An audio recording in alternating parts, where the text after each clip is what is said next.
بسم الله الرحمن الرحيم أعلن استئناف المؤتمر. In the name of God, the merciful and the compassionate, the first plenary meeting of the high-level international conference for the peaceful settlement of the question of Palestine and the implementation of the two-state solutions is resumed.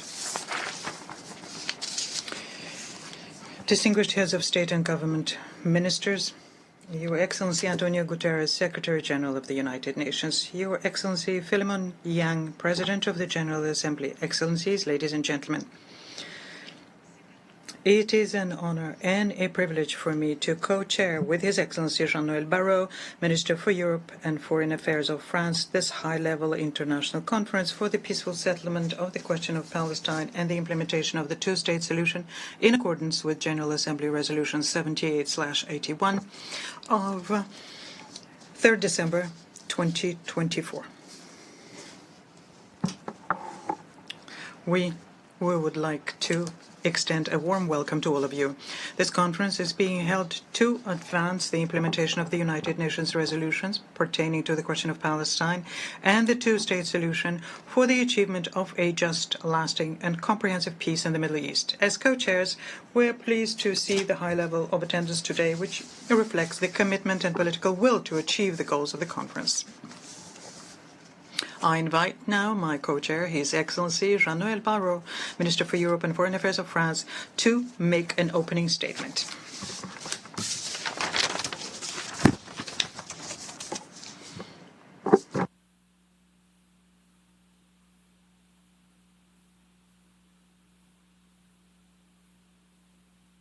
Monsieur le Secrétaire. Secretary General, President of the General Assembly, Prime Ministers, Ministers, ladies and gentlemen.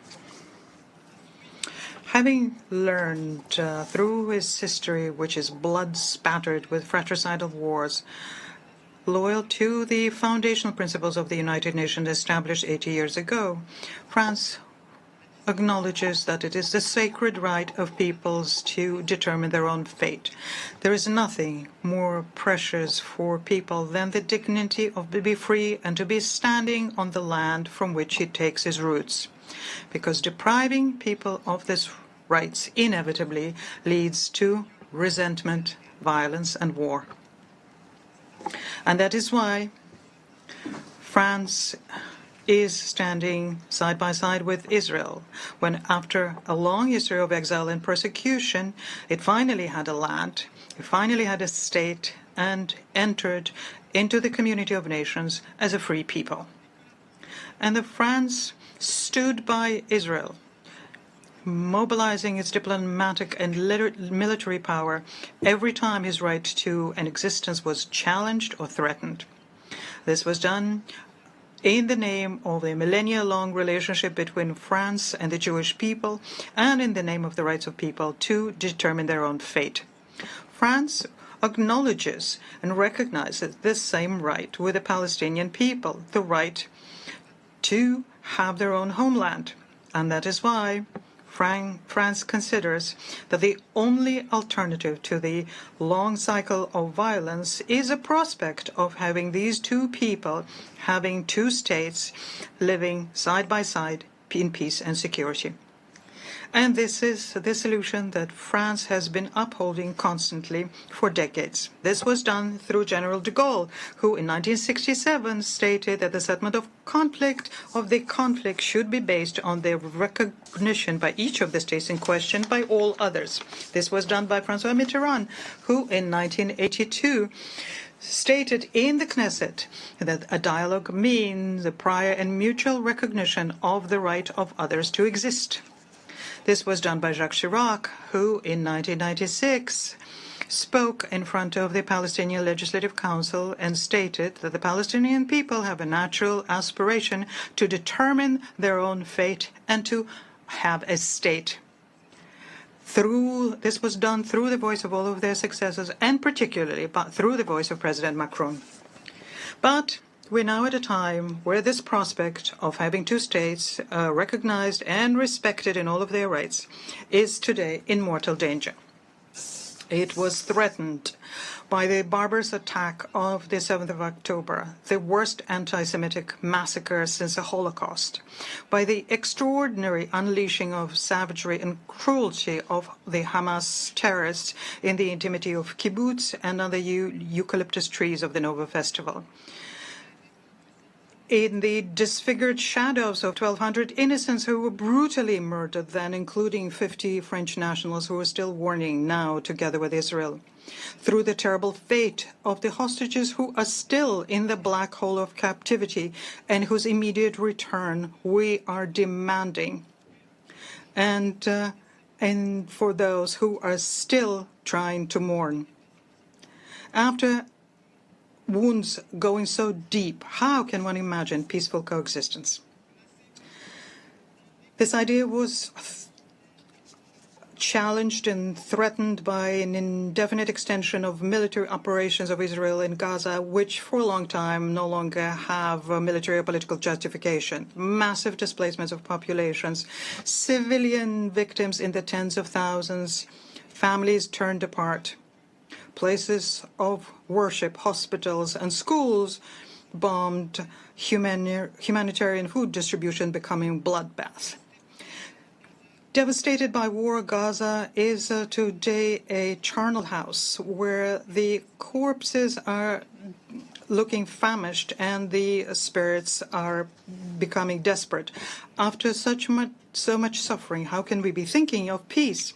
This idea is also threatened by the accelerated pace of the settlements in the West Bank, by the extremist settlements who are uprooting olive trees, burning schools, and chasing Palestinians away from their houses under the lenient eyes of the Israeli authorities, by the mixing up of the Palestinian Authority in such a way that undermines the very possibility of a state to exist, and by the Knesset, who last week voted in favor of complete annexation of the West Bank. Given these facts, how can one remain hopeful? On both sides, those who are rejecting these ideas seem to be winning. In those who are saying that the Palestine has to be from Jordan to the sea on the one hand, and those who are dreaming of the great Israel on the other hand, and the idea of the two states is moving farther and farther away. We absolutely cannot resign ourselves to this situation. And we cannot wait any longer because time is against us. After 22 months of attempts, it is an illusion to think that a ceasefire, lasting one, can obtained without a general view of what Gaza is going to be after the war, without a political horizon, an alternative to permanent war. And that is why we undertook the initiative, together with Saudi Arabia, a major great country in the Middle East, to launch a collective endeavor to revive the two-state solution. And we would like to thank all of those countries who have joined us in this endeavor and who have worked tirelessly on this for the past 6 months. Because this collective undertaking, this conference convened by the United Nations General Assembly, has already resulted in historic commitments which lead us to a new hope. This was expressed in the letter sent by the President of the Palestinian Authority to the President of the Republic and to the Crown Prince. And this letter, for the first time, he condemns the terrorist attacks of the 7th October. He calls for an immediate release of hostages detained by Hamas, asks for Hamas's disarmament and its exclusion from the governance of Gaza, and confirms towards the end that the payments to the families of terrorists will be stopped. He announces a school reform and undertakes to organize presidential and legislative elections in 2026 and accepts that the Palestinian state will be demilitarized. And there we have all of the conditions stipulated by the Prime Minister Benjamin Netanyahu in his speech in 2009 in Bar el-Inam when you were talking about the preconditions for the Palestinian state. After that, we had an extraordinary meeting between the Israeli and Palestinian civil society representative on the 13th of June, and they together jointly launched the appeal of Paris to guarantee the security of Israel, working towards a regional integration and towards recognizing the state of Palestine. And this also includes the denunciation by Saudi Arabia and the Arab countries present here today in New York, the denunciation of the crimes of Hamas, the appeal for the for Hamas's disarming, and the expression of hope that they will have normalized relations with Israel and have Israel have normal regional integration. As was stated by the President of the Republic in response to the letter by the President of the Palestinian Authority on the 24th July, in the light of the historic commitments that have already been undertaken and those which will follow, in the name of the eternal rights of people to determine their own fate, at the time where the two-state solution is more threatened than ever, France is ready to fully recognize the state of Palestine and will do so in the month of September next. This recognition, which is a major decision by France, is an expression of both a rejection and it is an appeal. It is a rejection of the idea that the war camp is winning over the peace camp. It is rejection of the idea that Hamas is right when they kept contesting the right of Israel to exist. Hamas who always fought this two-state solution for this reason. But Palestine is not, and it will never be, Hamas. Recognizing the state of Palestine today is to bolster those Palestinians who chose nonviolence, who decided to renounce terrorism and recognize Israel. It means creating for the Palestinians the possibility of having an alternative. It's denouncing Hamas and isolating it for good. It is also a rejection of allowing the extremists in Israel to say that the Palestinians have no right to exist, and when they propagate violence through hatred and to the detriment of the security interest of their own country. It's a rejection of the resignation that some in the international community and its leaders have when they tend to give up. It's a resignation when they say that nothing can be done. But this is something that we in France reject.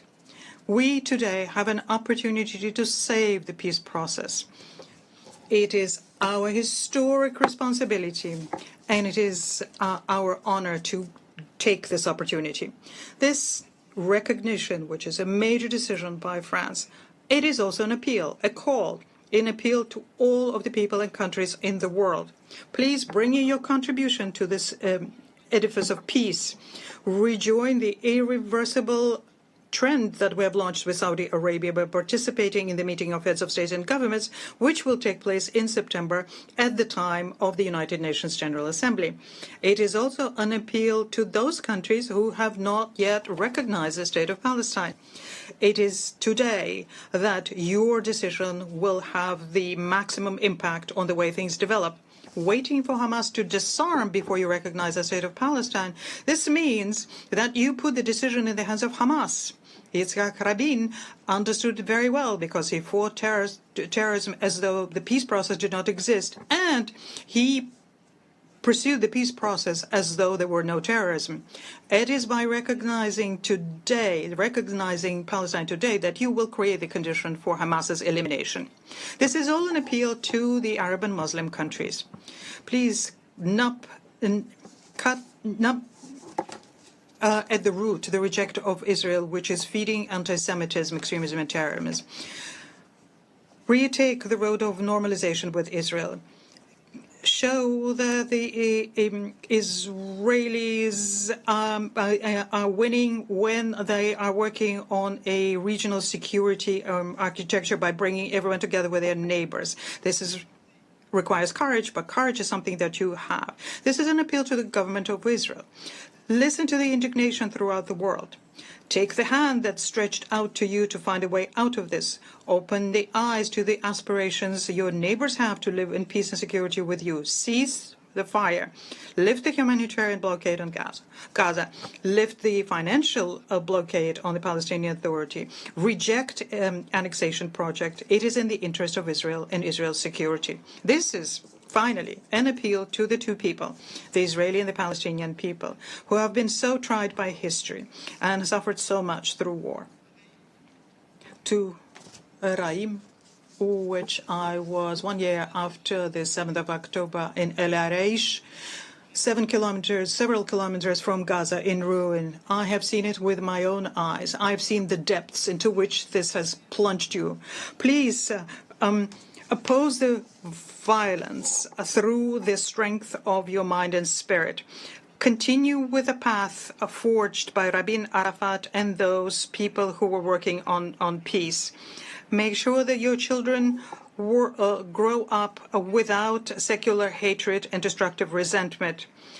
Take the rich trail necessary between necessary compromise and intransigence on the essential, because this is the only road towards reconciliation. We are aware of the special responsibility towards peace and security in the world. We are determined to break the spiral of violence in the Middle East. And we are indifferent to the attacks from those who want to dissuade us from doing that. France is ready to fully recognize the state of Palestine and will do so in the month of September.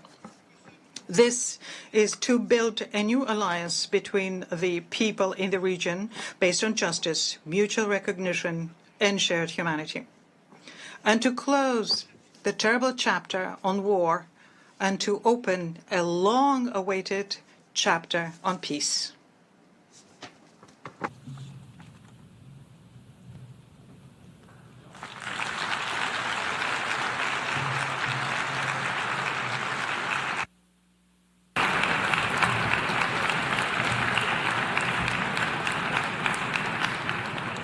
أشكر معالي الوزير بارو. I thank His Excellency Mr. Barrot, and I will now deliver some opening remarks.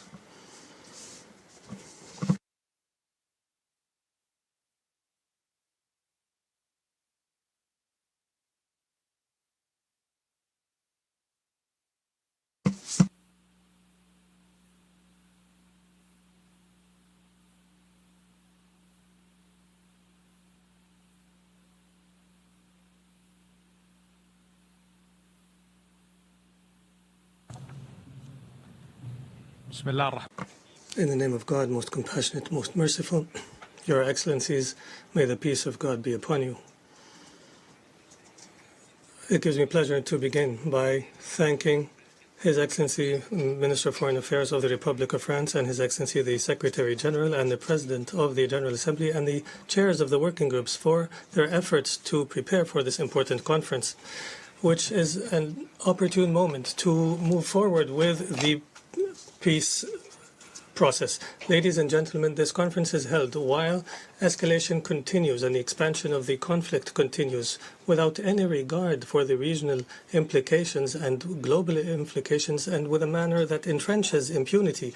At the same time, thousands of civilians are suffering the worst kinds of serious violations of starvation and bombardment and displacement,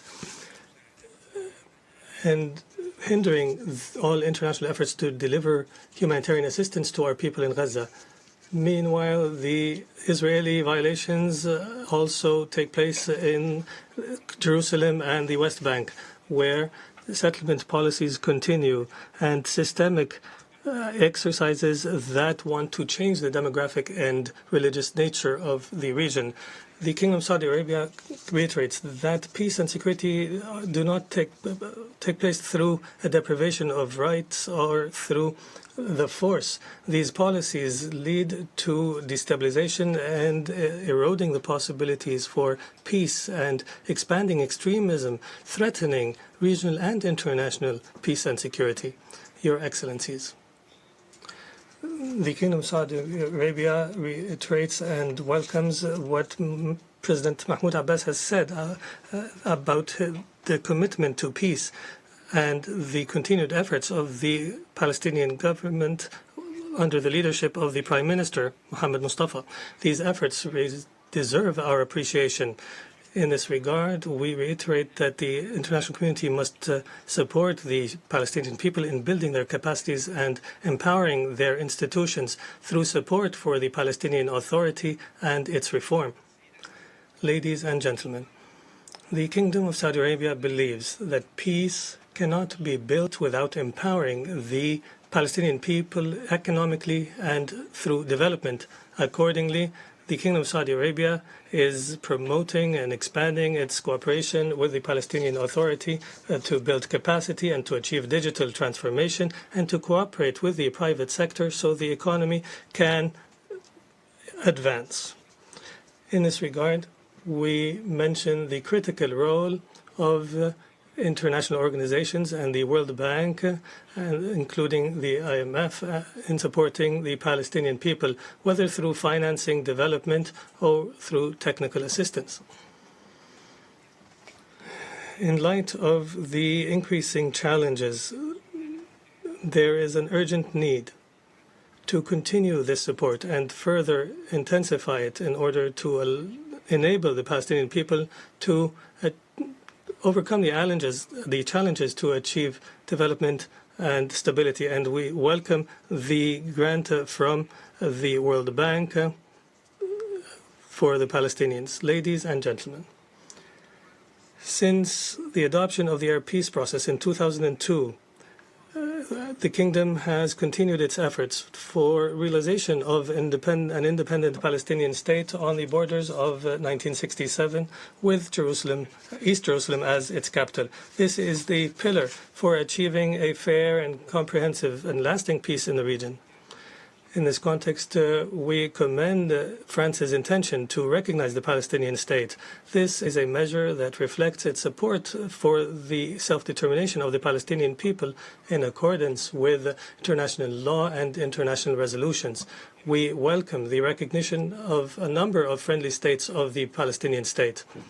And we call on other states to take this important and responsible measure and to engage in a credible process that is irrevocable to achieve peace and security for all people in the region.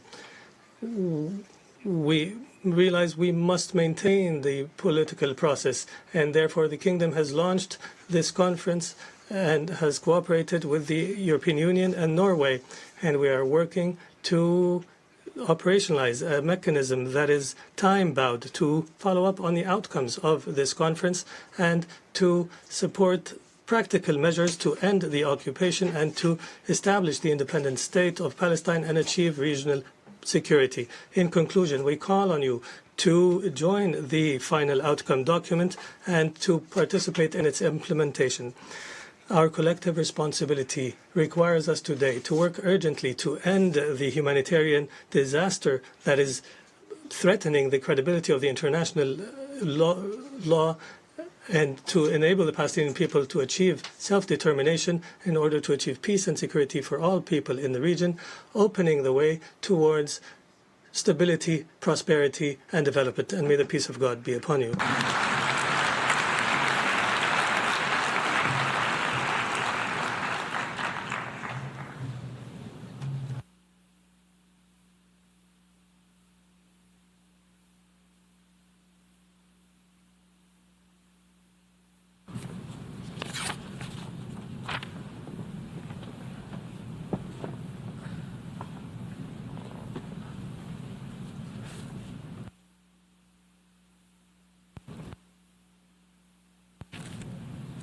أدعو الآن I now invite His Excellency Antonio Guterres, the Secretary General of the United Nations, to make a statement.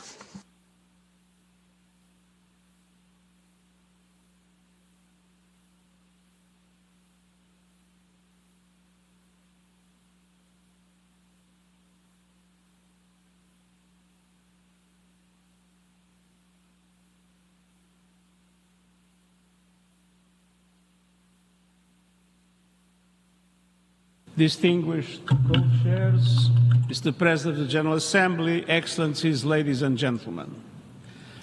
I once again thank the government of France and the Kingdom of Saudi Arabia for organizing this international conference on the implementation of the two-state solution.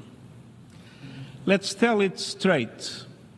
For decades, Middle East diplomacy has been far more process than peace. Words, speeches, declarations may not have much meaning to those on the ground. They have seen it before. They have heard it before. Meanwhile, destruction and annexation bulldoze ahead. The onus and obligation is on all of us to prove that this effort is something different. We know the central question for Middle East peace is implementation of the two-state solution, where two independent, sovereign, democratic states, Israel and Palestine, live side by side in peace and security. My central question to those who stand in the way is this: what is the alternative? A one-state reality where Palestinians are denied equal rights and forced to live under perpetual occupation and inequality? Or a one-state reality where Palestinians are expelled from their land? That is not peace. That is not justice. That is not in accordance with international law, and that is not acceptable. That will only increase the growing isolation of Israel on the global stage. Let's be clear. Statehood for the Palestinians is a right, not a reward. And the denial of statehood would be a gift to extremists everywhere. Excellencies, the only realistic, just and sustainable solution is two states, Israel and Palestine, living side by side in peace and security, within secure and recognized borders on the basis of the pre-1967 lines, with Jerusalem as the capital of both, in line with international law, UN resolutions, and other relevant agreements. Two states recognized by all and fully integrated into the international community. But time is running out. With every passing day, trust is slipping, institutions are weakened, and hopes are dashed. That is why I implore the international community not only to keep the two-state solution alive, but to take the urgent, concrete, irreversible steps necessary to make it real. That means immediately ending violence, immediately ceasing annexation and settlement activities as called by the International Court of Justice, rejecting the forced displacement of the Palestinian population from any part of the occupied Palestinian territory, which would constitute a grave violation of international human rights and humanitarian law, rejecting any form of ethnic cleansing, ensuring full accountability for any atrocity crimes and other violations of international law, restoring credible political dialogue, and reaffirming the equal rights and dignity of both peoples. All this requires courage from leaders on the ground and courage from the international community to act with principle and persistence. Starting with Gaza. Excellencies, nothing can justify the horrific 7 October terror attacks by Hamas, and nothing can justify the scale of death and destruction in Gaza since then, a level without precedent in recent times. Gaza has descended into a cascade of catastrophes, tens of thousands dead, virtually the entire population displaced many times over, the shadow of starvation looming over everyone, all with the world watching. I welcome recent steps to reduce restrictions to life-saving humanitarian aid, but this is far from the solution to end the nightmare. We need an immediate, permanent ceasefire, the immediate and unconditional release of all hostages, and full and unfettered humanitarian access. These are not preconditions for peace. They are the foundation of it. And let's be equally clear. Beyond Gaza, the continued occupation of the occupied Palestinian territory, including East Jerusalem, is illegal. It must end. It is the law, reaffirmed by the International Court of Justice in its advisory opinion of July 2024, reaffirmed by this Assembly and rooted in international law.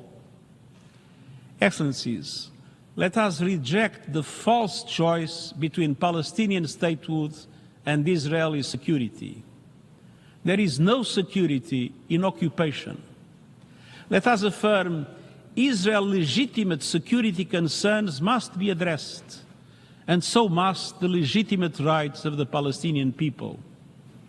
We must speak with one voice to condemn all acts of terror, to denounce all targeting of civilians and taking of hostages, to reject incitement to hatred and violence. And we must call on Israel to recommit clearly and unequivocally to the two-state solution and to cease all actions that undermine it. And we must support Palestinian unity around a peaceful, democratic and inclusive vision of statehood. Let us lay the groundwork for unified Palestinian governance, credible security arrangements, and a Palestinian Authority that carries out reforms and that can deliver for its people. The Palestinian Authority has taken critical reform steps. I urge the international community to recognize when progress is made and to continue to support the Palestinian government in its reform agenda under incredibly challenging circumstances. Excellencies, this conflict cannot be managed. It must be resolved. We cannot wait for perfect conditions. We must create them. We cannot defer peace efforts until suffering becomes unbearable. We must act before it is too late. Excellencies, at its core, this is not only a political challenge, it is a matter of shared values and principles. The principle that all peoples are equal in rights, equal in dignity, and entitled to live free of fear. That no nation should live in permanent insecurity, and that no people should live under continued occupation. This is the promise of the United Nations Charter and international law. This is the call of conscience. Let us answer that call with clarity, courage, and conviction.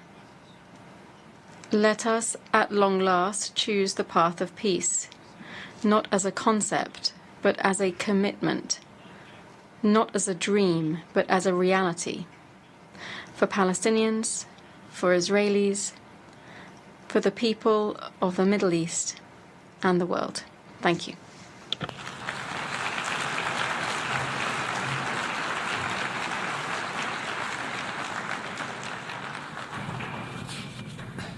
أشكر الأمين العام للأمم I thank the UN Secretary General, and I now invite His Excellency Philemon Yanga, President of the General Assembly, to deliver a statement.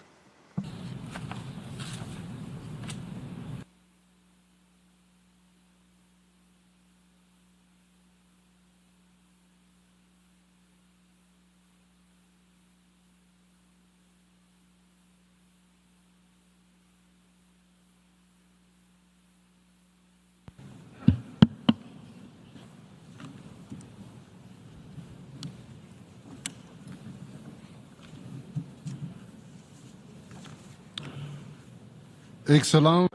Your Excellency, Minister Jean-Noël Barrot.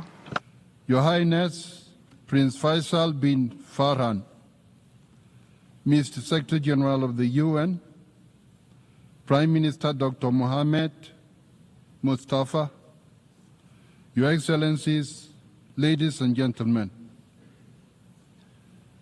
Let me begin by thanking France and Saudi Arabia for co-chairing this high-level conference. Bravo, well done. I also commend the co-chairs of the 8 working groups for their efforts in preparing for this conference. Excellencies, we are at a critical moment in the long history of the Israeli-Palestinian conflict. It is indeed a history-making moment. The abhorrent attacks of Hamas on 7th October 2023 against Israel caused a war in Gaza, which has been ongoing for over 21 months. We have called for an immediate end to the conflict and the unconditional release of all the hostages. The war in Gaza has brought unimaginable suffering to thousands of human beings. To Palestinian civilians, including women and children, who continue to face death, destruction, deprivation, and displacement on a horrifying scale. And to Israeli hostages who remain in captivity under extremely painful conditions. This human suffering is unacceptable and it must end now. Excellencies, the horrors in Gaza and the endless cycle of violence between Israel and Palestine make it painfully clear we cannot go on like this. This conference today is needed more than ever before and must lead to a decisive change in direction. If we do not address once and for all the Israeli-Palestinian conflict through the two-state solution, we will not be able to achieve lasting peace and stability in Palestine and in the Middle East.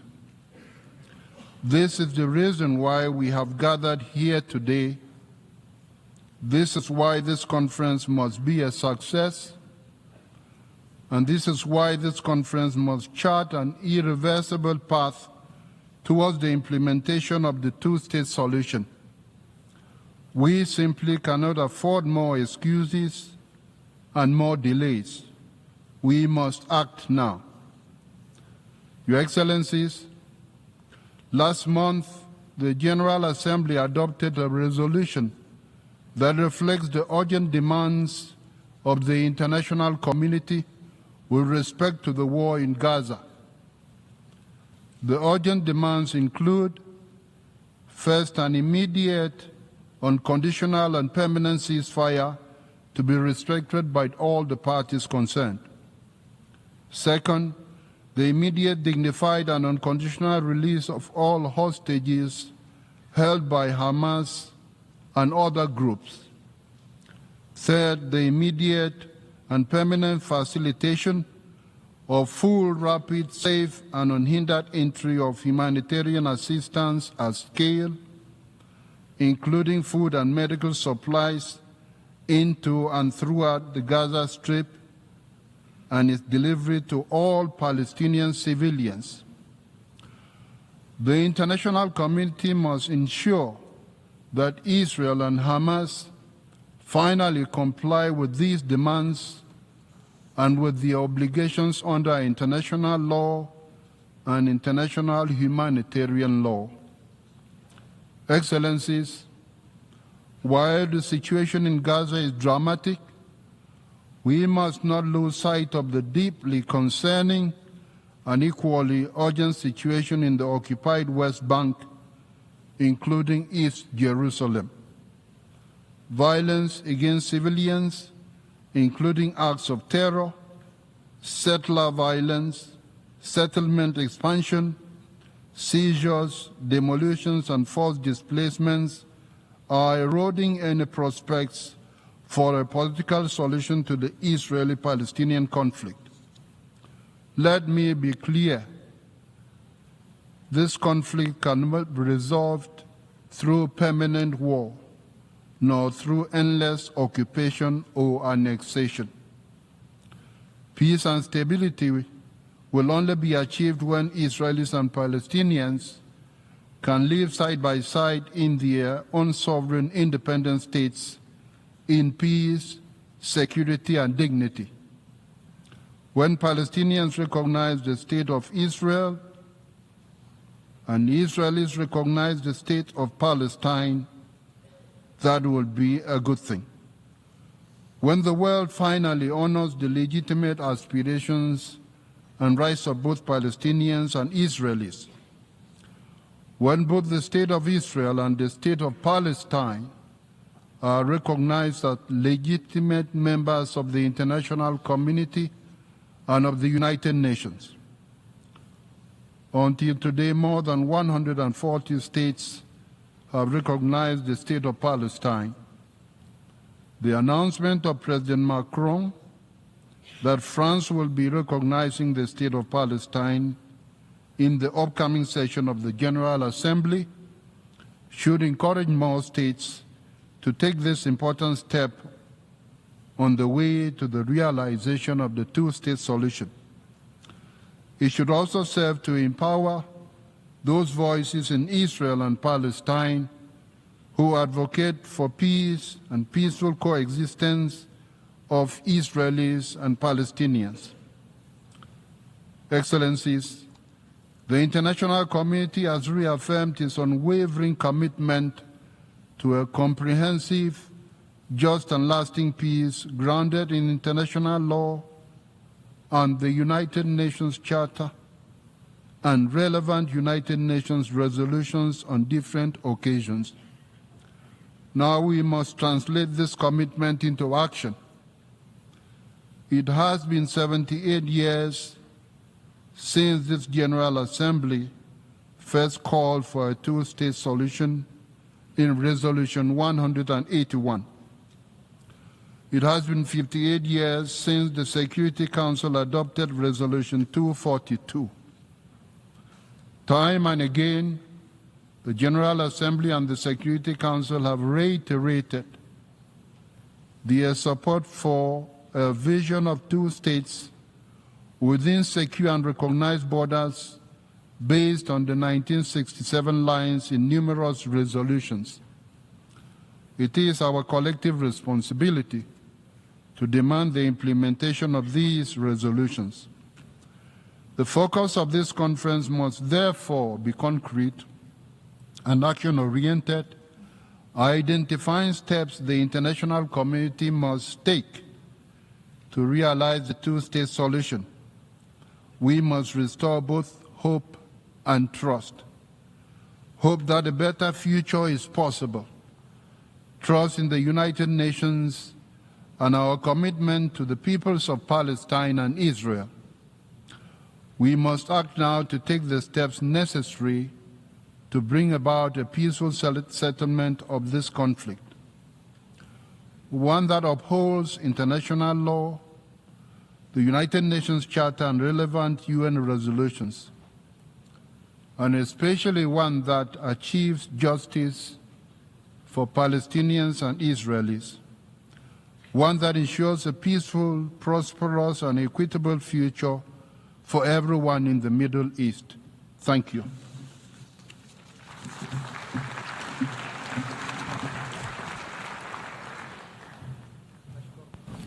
أشكر رئيس الجمعية العامة. I thank the President of the General Assembly, and I now invite His Excellency Mohammed Mustafa, Prime Minister of the State of Palestine, to make a statement.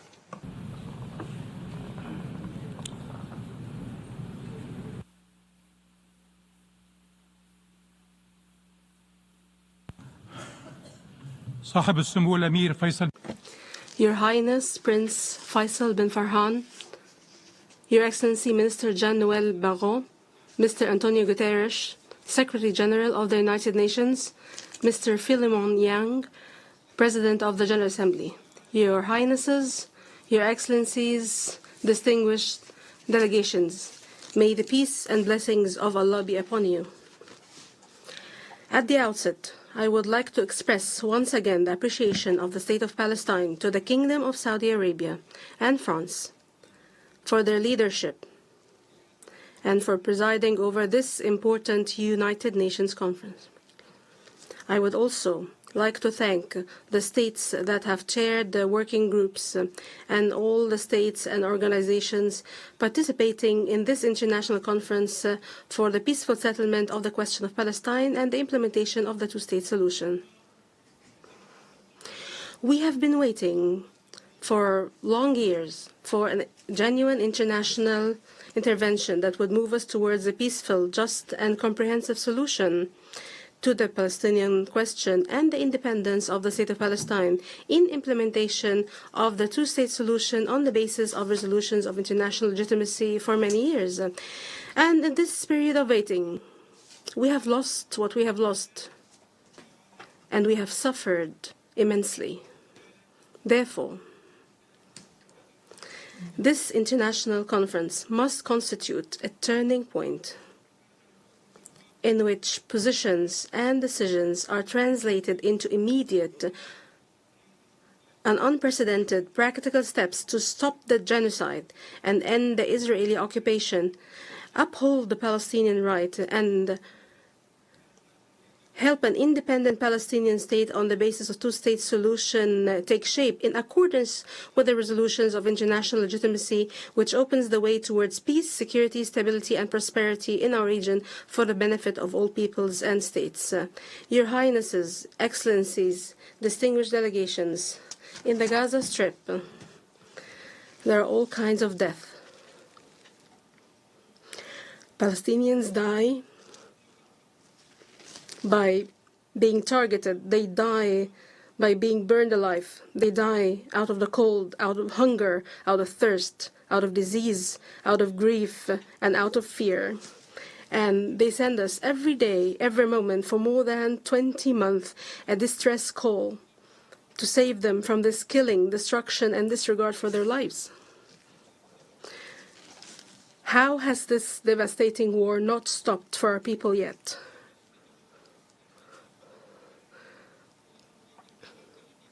How come there's no stop to this countless innocent lives lost? How is it possible that there's no stop to the starvation, which is now a declared policy and a clear plan for displacement? Do not accept from Israel any excuse or justification for targeting Palestinian civilians, doctors, humanitarian staff, journalists, and the imposition of a policy of collective punishment on the Gaza Strip and its inhabitants without exception, as well as the destruction of homes, hospitals, schools, mosques, churches, even graves, and all the elements of life in Gaza, and preventing the entry of aid and obstructing its safe distribution and killing who seek to receive some aid. This war of extermination must stop immediately. The killing of Palestinians must stop immediately. Humanitarian aid must be brought in immediately through all land crossings. Hostages and prisoners must be released immediately. The displacement must stop immediately. Israel occupation forces must withdraw completely from the entire Gaza Strip. And we ask you to take the necessary measures to stop the aggression, starvation, and displacement, and send a clear message. Enough disregard for the life and dignity of Palestinians. Palestinians are human beings. In this regard, we affirm our support for the efforts of the mediators, Egypt, Qatar, and the United States. We thank them for their effort to reach a ceasefire in Gaza. We also thank all the countries that support our people, their rights, as well as relief efforts, especially the Arab Republic of Egypt and the Hashemite Kingdom of Jordan. We also thank the International Coalition for the Implementation of the Two-State Solution and the Arab Islamic Committee led by the Kingdom of Saudi Arabia.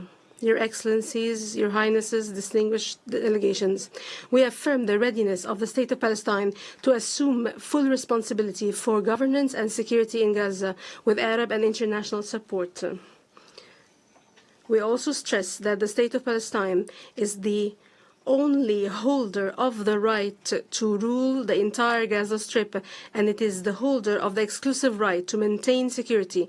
Israel must withdraw completely from the Gaza Strip, and Hamas must relinquish its control over the Strip and hand over its weapons to the Palestinian Authority. We also reaffirm our position rejecting violence and terrorism in all its forms, including targeting and attacking civilians. And on this basis, the State of Palestine is ready to invite a temporary Arab and international support force to support stability by a resolution adopted by the Security Council in order to provide protection for our Palestinian people and to ensure a ceasefire and to support the Palestinian government and its security services, and not as a substitute for it, within a framework that contributes to the establishment of an independent Palestinian state based on international legitimacy resolutions and the implementation of the two-state solution.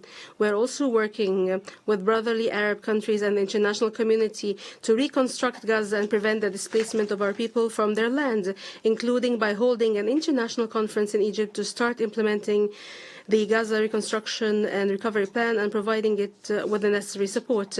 Your Highnesses, Excellencies, distinguished delegations, as soon as you look at the West Bank, including East Jerusalem, you see the intentions and appetite of Israel government and settlers in annexing the Palestinian land and reducing the Palestinian presence on it and ending it, if possible, besieging and exhausting Palestinian government and weakening its ability to carry out and fulfill its governmental tasks through political, financial, military pressure. And the last chapter of these policies was the decision by the Israeli Knesset to annex the West Bank.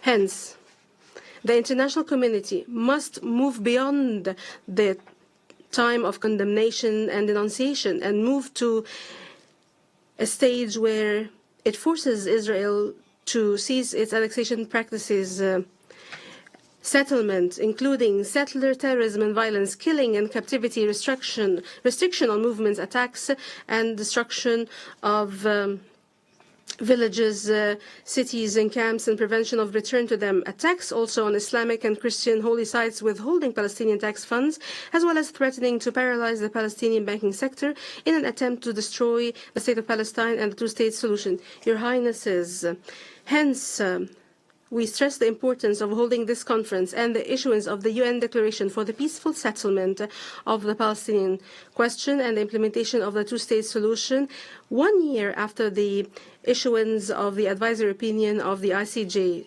This confirms the beginning of a different approach, different from previous approaches, an approach that is bolder and more capable, that leads us towards the actual implementation of the resolutions of international legitimacy and the embodiment of the independent Palestinian state on the ground and the implementation of the two-state solution on the 1967 borders and the achievement of a future of peace, security, and stability in which all states of the region live side by side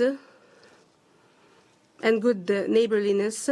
We hope that the Israelis would seize this opportunity. Your Highnesses, distinguished delegations, we want a free, independent, and sovereign Palestinian state that is modern and developed, that is the source of pride for all the sons and daughters of the Palestinian people everywhere, in which law, peace, and security prevail. We want it to be a state that is not subject to occupation, that is free of violence and terrorism, that adopts a culture of peace, that lives up to the aspirations and enormous sacrifices of our people, that guarantees its rights, freedom, and dignity.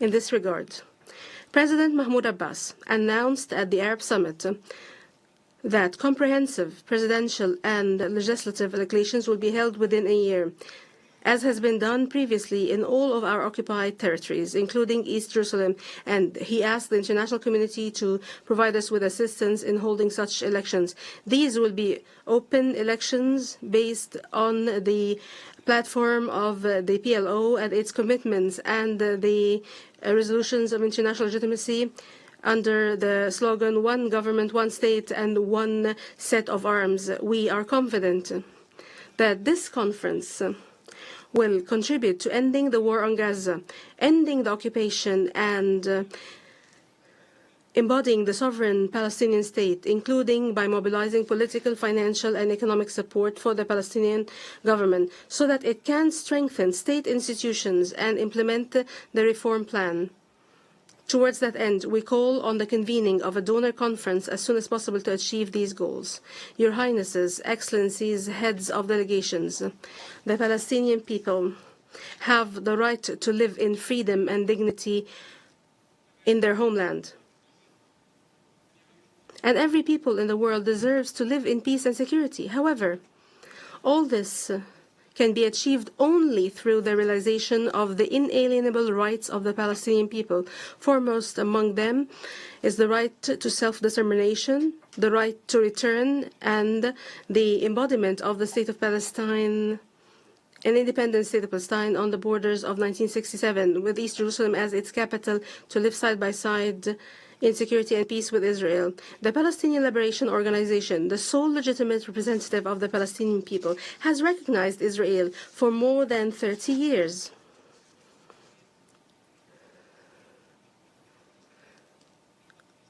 While Israel's recognition of the State of Palestine has yet to take place, despite the recognition of the State of Palestine by 149 states. In this regard, we call on all states that believe in the two-state solution and have not yet recognized the State of Palestine to do so immediately, as a real investment in peace, security, and stability. We thank all the brave countries that have recognized the State of Palestine, and we appreciate the historic decision of the French president to recognize the State of Palestine. We also call on everyone to support our full membership in the United Nations and other international institutions, including international financial institutions, and to support efforts for accountability and justice for victims. Your Highnesses, Excellencies, heads of delegations, we stand ready to work with you and with the United States and in partnership with the presidents of the conference, Saudi Arabia and France, and with the heads of other groups and countries participating in the International Coalition for the Implementation of the Two-State Solution for Peace, Stability, and Security for All in the region. This requires a serious path and an irreversible peace agreement between the State of Palestine and Israel within a clear and binding timetable, with international support, monitoring, and guarantees, starting with universal recognition of the State of Palestine and leading to the end of the Israeli occupation and the settlement of all final status issues in accordance with the resolutions of international legitimacy. It is not the fate of our people to live under occupation, nor is it the fate of us and the Israelis to live in a war that doesn't end. We can live in a future of peace and security side by side if we make the right decisions today. We must all take bold and unprecedented steps leading to a just and comprehensive peace in accordance with the resolutions of international legitimacy.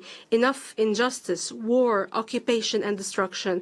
We want our people to live in freedom and dignity in their land and the land of their ancestors, and to achieve peace, security, and prosperity in our region, the Middle East, which is the cradle of three heavenly religions, the cradle of light, justice, and peace. I thank you. May the peace and blessings of Allah be upon you.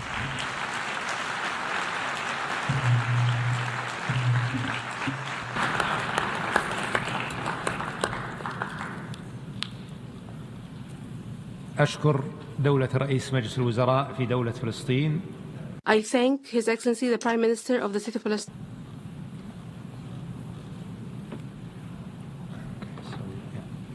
بذلك نكون قد استمعنا إلى آخر المتكلمين. We have thus listened to the last speaker in the opening segment of this conference. Your Excellencies, Your Highnesses, ladies and gentlemen, before starting the general debate, and if the conference approves, I would like to suggest that we would use the rules of procedure of the General Assembly, mutatis mutandis, in particular concerning the conduct of its business, and that each state participating in the conference shall have one vote. We shall proceed accordingly.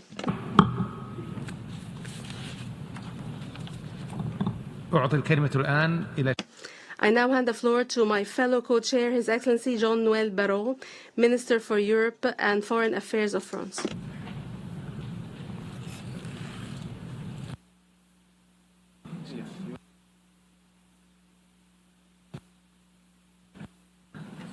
J'invite à présent. I now invite His Excellency Sheikh Mohammed bin Abdulrahman bin Jasmin Al Thani, Prime Minister and Minister for Foreign Affairs of the State of Qatar, to address the conference.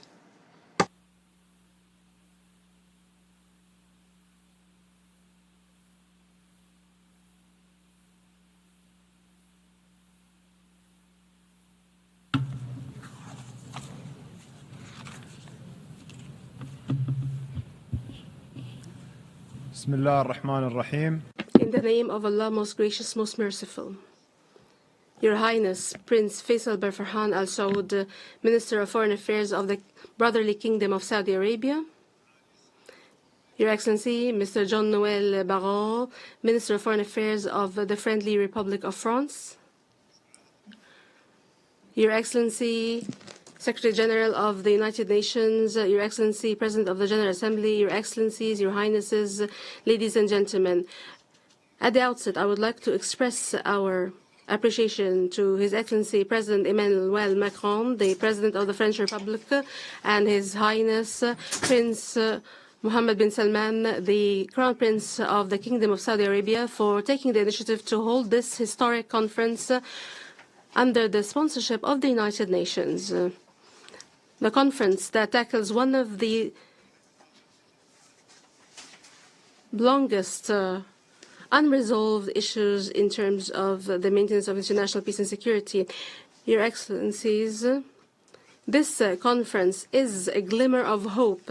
However, we are at a critical juncture in the region. A devastating war launched by Israel on the Gaza Strip for more than 2 years, and an escalating humanitarian crisis where more than 2 million people suffer, mostly women and children. And in one of the most brutal and cruel moments in this crisis, we have seen scenes that are a stigma and long lines of the suffering in anguish, waiting for crumbs to end their starvation. How can we build a future on the bodies of those who die of hunger? And how can we reach peace as we see this amount of killing, humiliation, and starvation? In this regard, the State of Qatar has made every diplomatic effort to stem the bloodshed and to have the prisoners and hostages released. And in light of our principal position, we have condemned the targeting of civilians. However, we totally reject double standards. Human beings are human beings. Children are children. And none of us has the right to decide on the right of civilians to live based on political or racial or other criteria.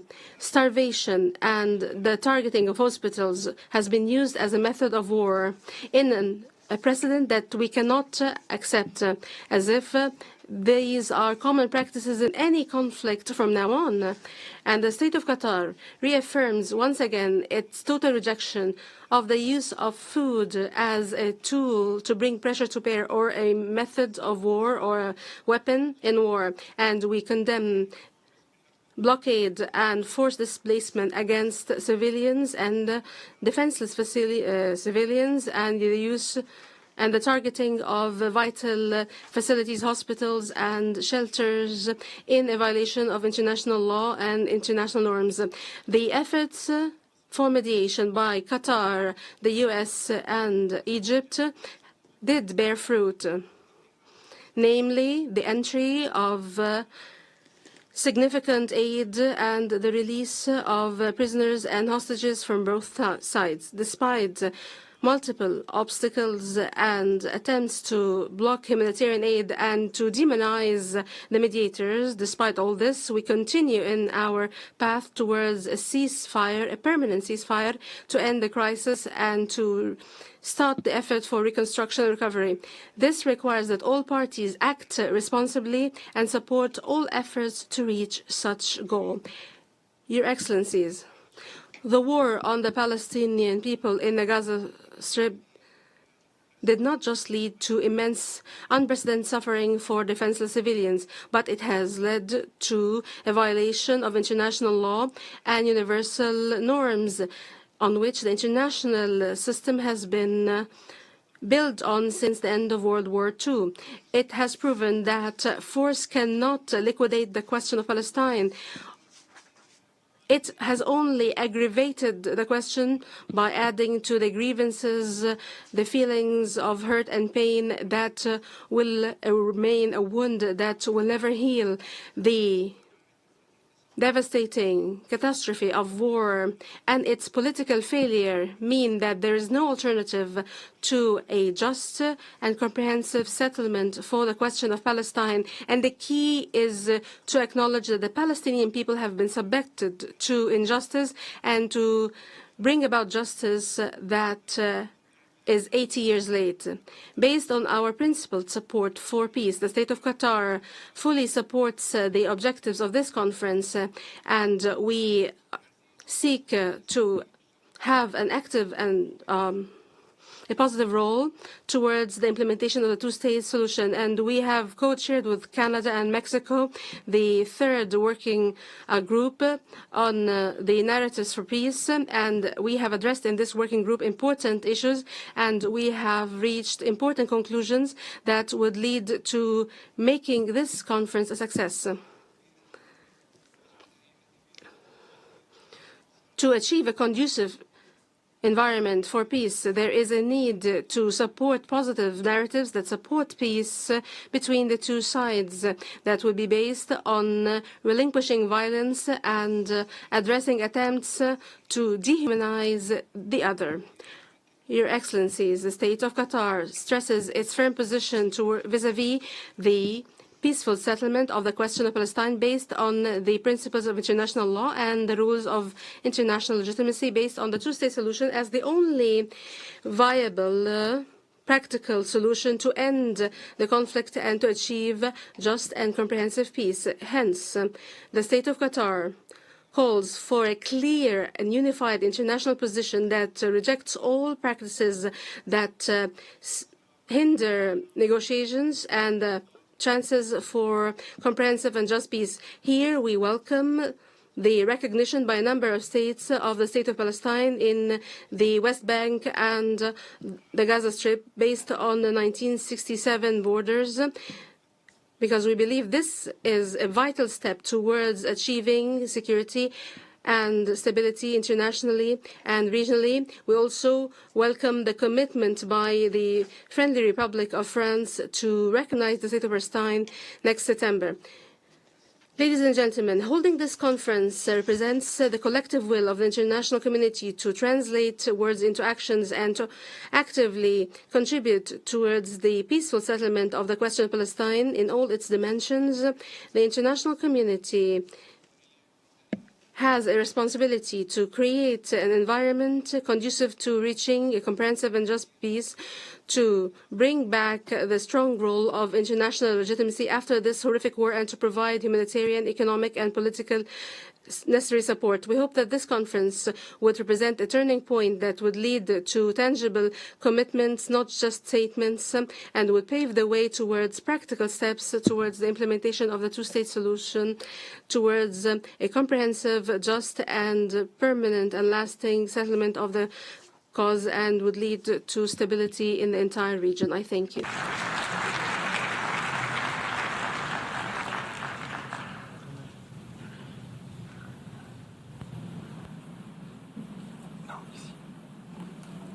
Je remercie le Premier ministre des Affaires.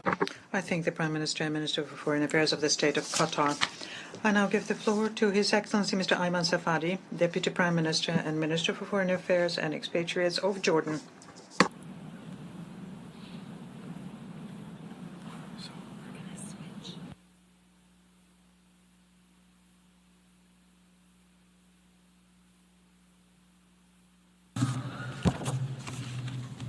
بسم الله الرحمن الرحيم صاحب In the name of God, the merciful and the compassionate.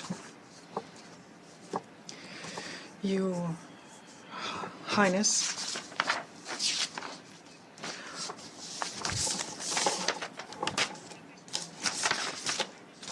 Prince Faisal bin Farhan, Jean-Noël Barrot, may the peace of God be upon you.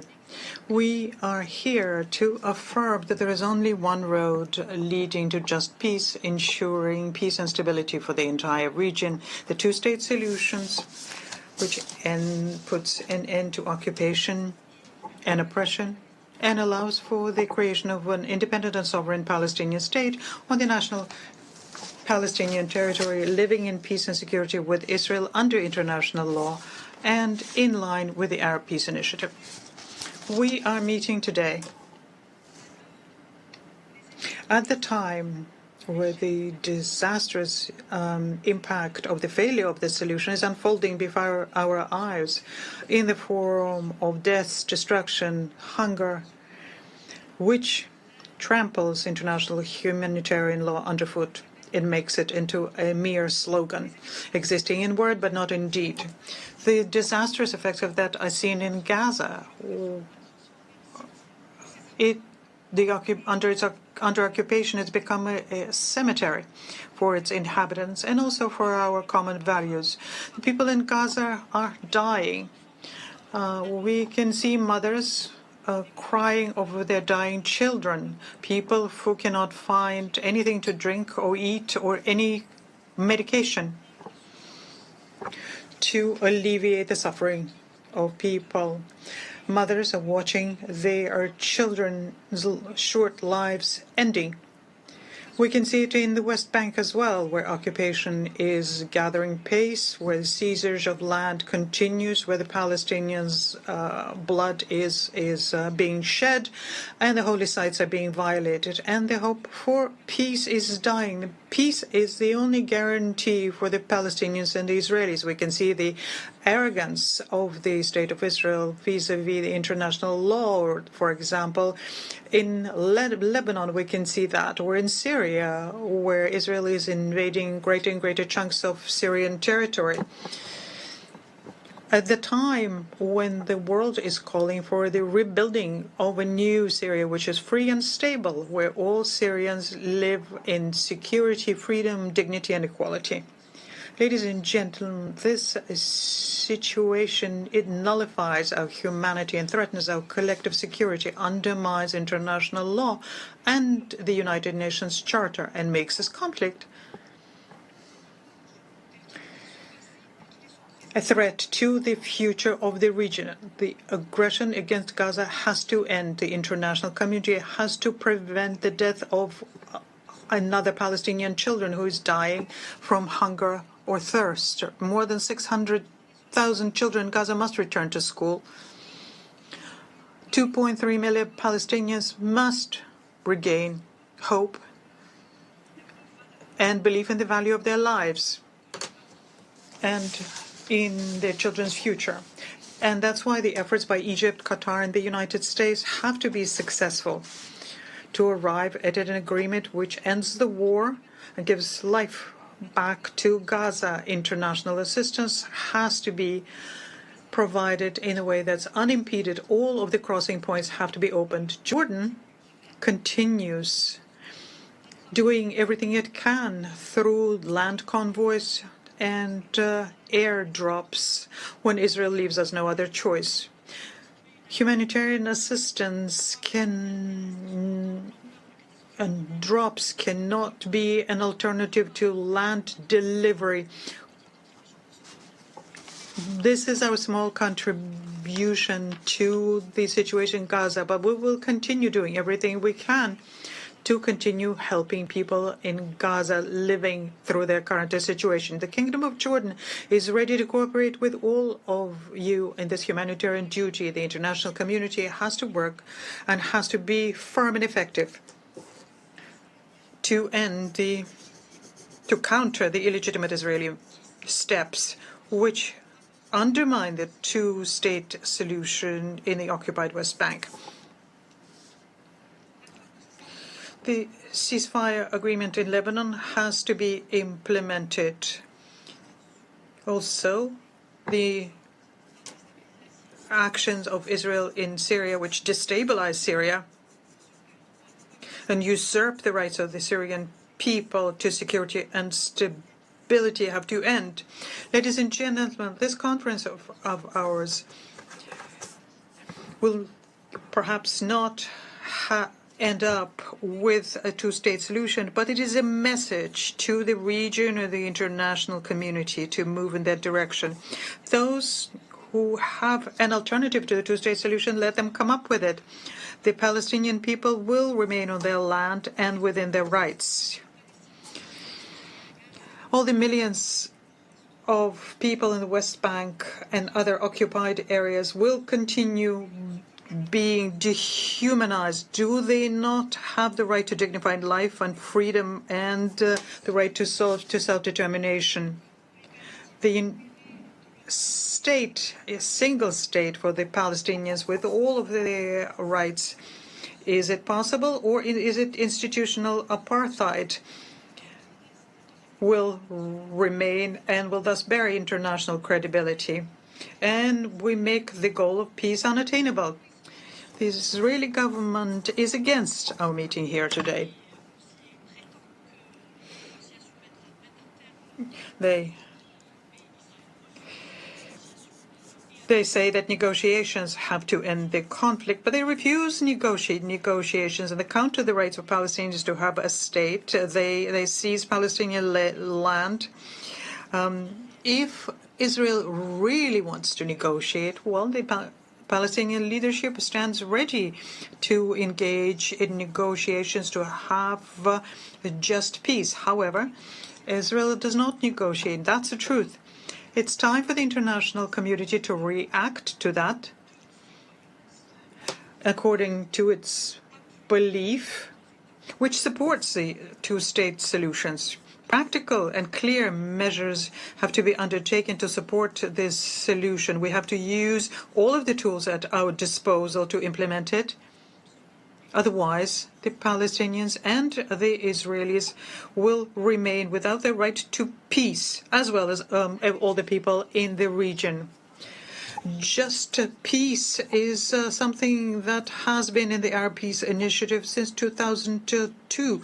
It guarantees peace and normal relations to Israeli. This is supported by the other organizations. It implies a partnership with Israel engaging in negotiations to translate this pledge into lasting and comprehensive peace. If the two-state solution is not available today, well, protecting it against measures which undermine it is still necessary and urgent. Recognizing the Palestinian state is an important step here. We congratulate France on the announcement that they made to recognize the state of Palestine and all the countries who preceded France in that. And we call on all states to recognize the state of Palestine, reconfirming their right to justice, international law, and peace. The Kingdom of Jordan will continue supporting the rights of the Palestinians to life, freedom, to a state, and will spare no effort to arrive at just peace where the rights of Palestinians are implemented, and they will have peace which will be accepted by the population, which will put an end to the conflict. Dear friends, occupation and peace are opposites. Occupation and security are opposites as well. Only just peace will ensure the security of the Palestinians and the Israelis and enable them to build a stable future, something that we all want. We would like to thank the Kingdom of Saudi Arabia and the French Republic for organizing this conference of ours today, which is an international appeal, a cry saying it's enough conflict, occupation, murder, oppression. It's a collective opposition to that, whereas just peace is our choice. Basing ourselves on the two-state solutions, we have an opportunity to have a future which there is only justice and hope. cooperation and not conflict. I thank you. Des expatriés. I thank His Excellency Ayam Safaji. I now give the floor to Her Excellency Tayan Fayon, Deputy Prime Minister, Minister of Foreign and European Affairs of the Republic of Slovenia.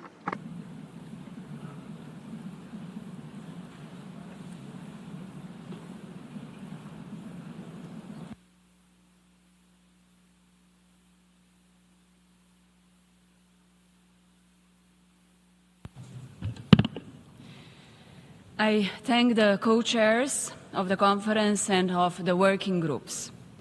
Your Excellencies, irrelevant of the perspective one has about Middle East conflict today, we all share one conviction: we are at a historical point. How peace in the Middle East will be pursued is what will define the history our generations write. History is rarely about big words. History is about action or lack of it. The wholes of this organization have observed both, and our nations have shared experiences of those consequences. Suffering or prosperity, justice or inequality, grievance or accountability. When writing history of our generation, Slovenia decided to use the ink of action, and let me name just a few. Together with Ireland, Norway and Spain, Slovenia recognized the state of Palestine last year and established diplomatic ties shortly after. Together with Jordan and Kuwait, we launched an initiative supporting UNRWA through shared commitments, which enjoys support of over 120 signatories to this day.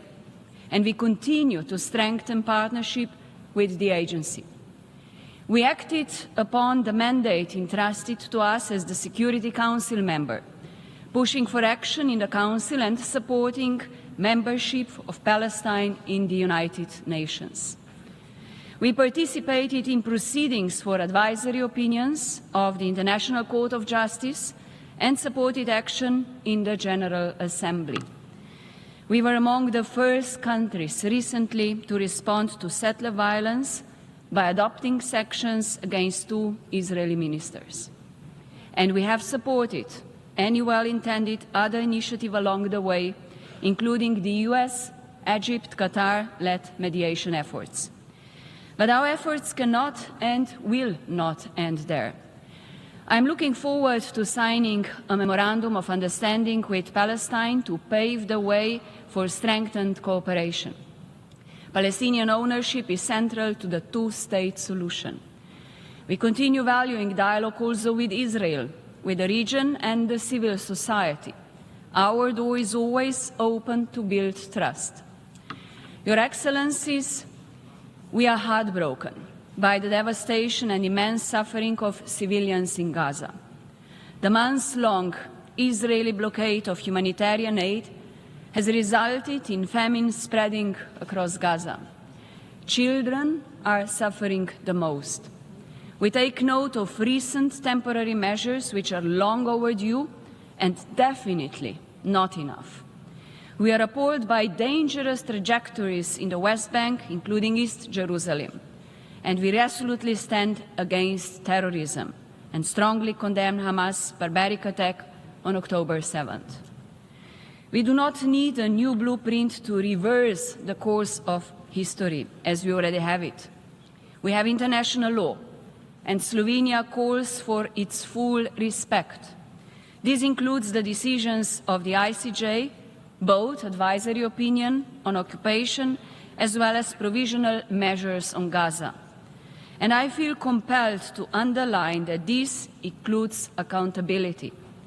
We once again reaffirm our full support to the work of the International Criminal Court and human rights mechanisms. We also need courage and respect. We simply need more. We all share responsibility. We will be judged by history for our actions as well as for lack of them.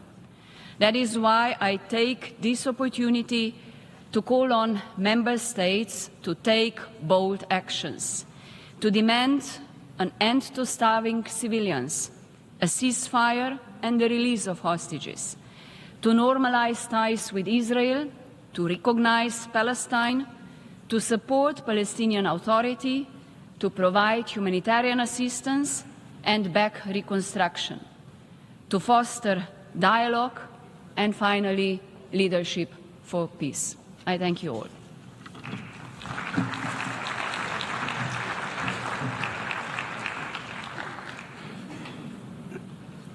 Je remercie.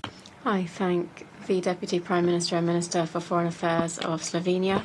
And I now give the floor to His Excellency Mr. Xavier Bettel, Deputy Prime Minister and Minister for Foreign Affairs and Foreign Trade and Minister for Cooperation and Humanitarian Action of Luxembourg.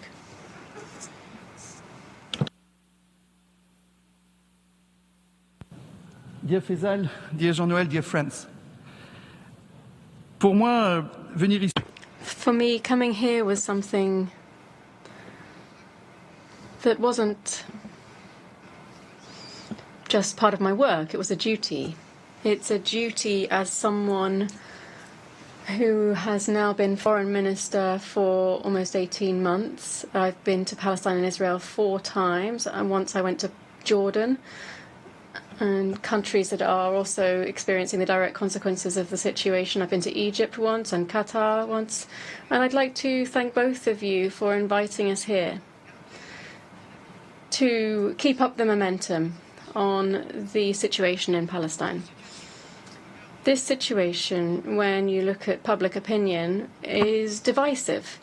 Some are for it, some are against. Can't we just take a position for peace, for young people, for women, for people who have nothing? Do we have to take a position today which is for Palestine and therefore against Palestine, or for Palestine and therefore against Israel?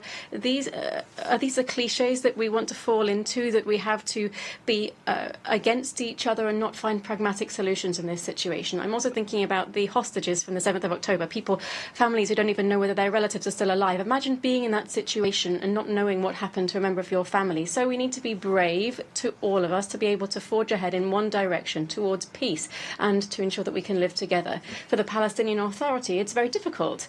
And as we saw today, it's very difficult to condemn Hamas, and we know that Hamas, for some, is still the solution in Gaza.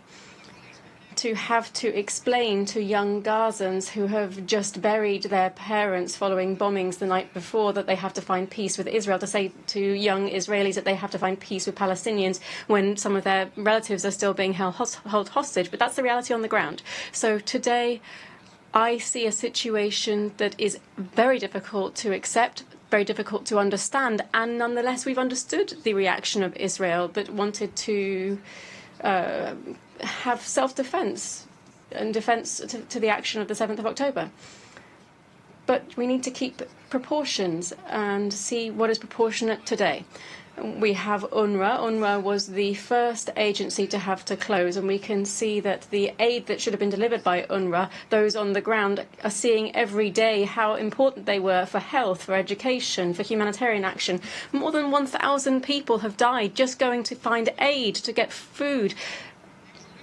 And today, if you don't get shot or killed under bombs, you'll die of starvation following the humanitarian aid that's been blocked at the borders. So this really is an inexplicable, intolerable situation. UNRWA wasn't perfect. We have our report from our ex-colleague, Ms. Colonna, who shows where action needs to be taken, and we've seen the determination from the Palestinians to go in that direction. We've heard from Minister Smotrich Ben-Gvir, who will say that if we occupy Palestine, we will have no more housing issues, to say that a Prime Minister that's also silent. I was a Prime Minister for 10 years of Luxembourg, and when I saw something that was unacceptable, I said so. I said that words were unacceptable, and that the silence of President Netanyahu is a fact. After the atrocious words of certain ministers that we've heard in recent days. So I want to say that this is an important time, that Arab countries and Muslim countries today are showing this solidarity, a condemnation of Hamas, because the first question that they ask our country is, do you condemn Hamas? No.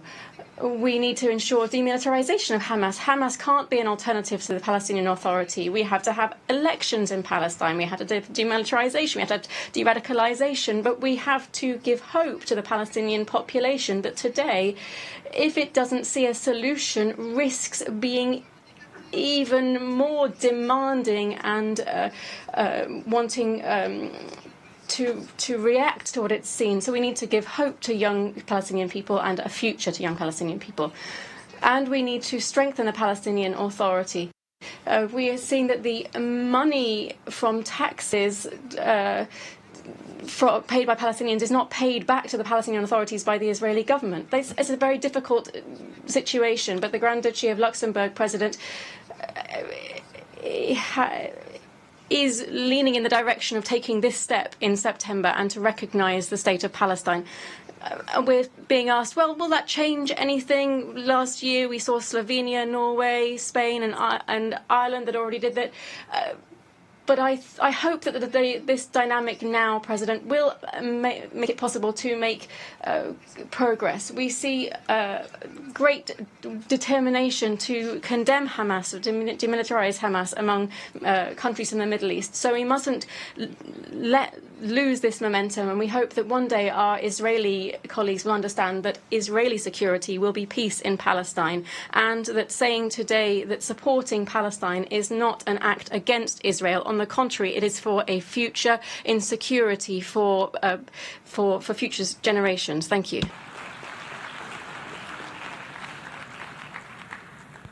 Je remercie le vice.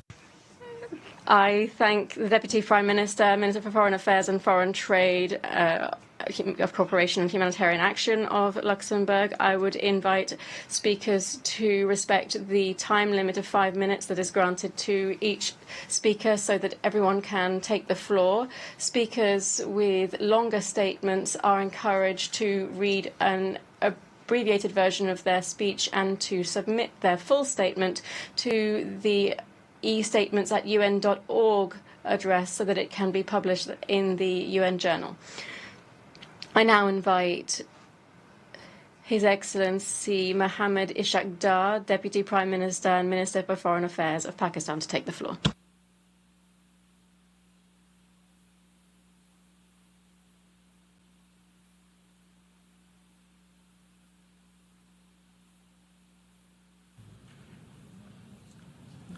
Honorable co-chairs, Honorable Secretary General UN, Honorable President General Assembly, Honorable Prime Ministers, fellow Deputy Prime Ministers and Foreign Ministers, Excellencies, ladies and gentlemen, Assalamu alaikum and very good afternoon. Pakistan expresses its profound appreciation to the Kingdom of Saudi Arabia and France for co-chairing this timely conference. We commend your leadership in galvanizing global support for a just, comprehensive and lasting solution to the question of Palestine. We also acknowledge the important work of the 8 working groups, co-chairs. Pakistan actively engaged in their deliberations and contributed forward-looking proposals to shape concrete outcomes. Excellencies, ladies and gentlemen, for over 75 years, the Palestinian people have endured occupation, displacement, and denial of their fundamental rights, including their inalienable right to self-determination. This prolonged injustice is not just a political failure, but a moral stain and a persistent threat to international peace and security. Today, Gaza is a graveyard of international law and humanitarian principles. The death and destruction inflicted by Israel, including the killing of over 58,000 Palestinians, mostly women and children, is an unconscionable breach of international humanitarian law, the UN resolutions, and the binding measures of International Court of Justice. The blockade of aid, deliberate targeting of civilian infrastructure, including refugees camps, hospitals, and aid convoys, have crossed every red line of legality and humanity. The collective punishment must stop now. We must immediately act with purpose. It is high time for credible and enforceable international action on the following key priorities. First, an immediate, unconditional, and permanent ceasefire across Gaza and all occupied Palestinian territories. Resolution 2735 must be implemented. We commend the efforts of Saudi Arabia, Qatar, Egypt, and the United States. Second, full and unimpeded humanitarian access, especially life-saving food and medicine. Humanitarian teams must be protected. Third, reinforce political and financial support for UNRWA, a lifeline for millions of Palestinians. Fourth, international accountability for war crimes and crimes against humanity. Impunity must end. Fifth, the re-inauguration of the genuine and irreversible political process to end the occupation and realize the two-state solution. Excellencies, ladies and gentlemen, the Palestinian question is a test case for the United Nations and the world. Pakistan reaffirms its unwavering and principled support for the Palestinian people's inalienable right of self-determination, including their right to viable, independent, and contiguous state of Palestine based on the pre-1967 borders with Al-Quds al-Sharif as its capital.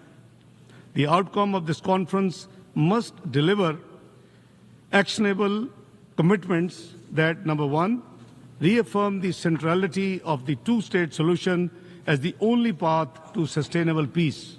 Two, demand Israel's immediate withdrawal from Gaza and support its reconstruction as envisaged in Resolution 2735 and the OIC Arab Plan. Three, support the OIC proposal to provide international protection for the Palestinian people through the deployment of an international protection mechanism and a timeline for building Palestinian institutional capacity and sovereignty. Four, reject and halt any attempts at the forced displacement or demographic manipulation. Number five, oppose illegal Israel settlements and annexation, especially in West Bank and East Jerusalem. We unequivocally condemn the Israeli parliament's unlawful attempt to assert sovereignty over the occupied West Bank. Six, ensure universal recognition of the State of Palestine and its full UN membership. We welcome France's decision to recognize the State of Palestine and encourage other countries who have not done so far to extend recognition and contribute to this global momentum for Palestinian statehood. Co-chairs, Pakistan stands ready to extend dedicated technical assistance and capacity building support to our Palestinian brothers and sisters in key sectors such as public administration, health, education, and service delivery in accordance with the Palestinian leadership's decision. Pakistan is prepared to contribute to the building of institutions, including through participation in the Arab OIC plan and any international protection mechanism. Let me conclude by saying that justice delayed is justice denied. But when justice is denied for generations, the consequences are even graver. The question of Palestinians has impacted the entire region and beyond. We must give hope to the Palestinian people. The occupation must end and end now. It is time for freedom, self-determination and statehood, and Palestinians' full membership of the UN. That will be the best guarantee for lasting peace in the region. I thank you all.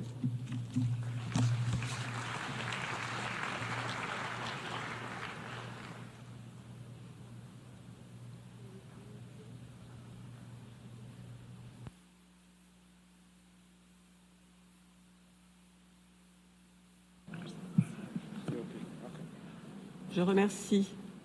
I thank the Deputy Prime Minister and Minister of Foreign Affairs of the Republic of Pakistan, and I now give the floor to the representative of the European Commission.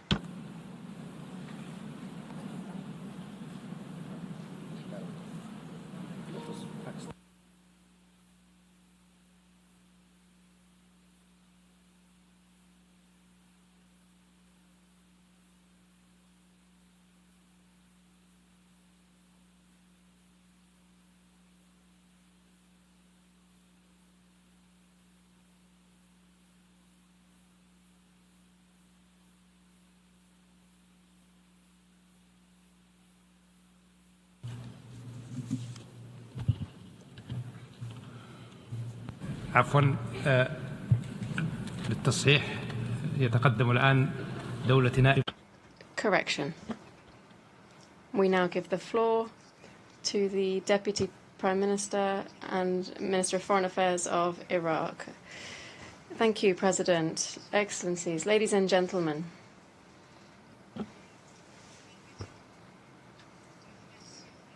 I would like to express my profound gratitude to Mr. Antonio Guterres, United Nations Secretary General, and Mr. Philemon Yang, President of the General Assembly. We thank them for their efforts. We welcome the efforts made by His Excellency Faisal bin Farhan Al Saud, Minister of Foreign Affairs and for the Kingdom of Saudi Arabia, and Mr. Jean-Noël Barrot, Minister of Foreign Affairs of France. And we congratulate them for convening this conference, which enshrines the principle of justice in the Palestinian cause, in the establishment of a Palestinian state, and guaranteeing the inalienable rights of the Palestinian people. Ladies and gentlemen,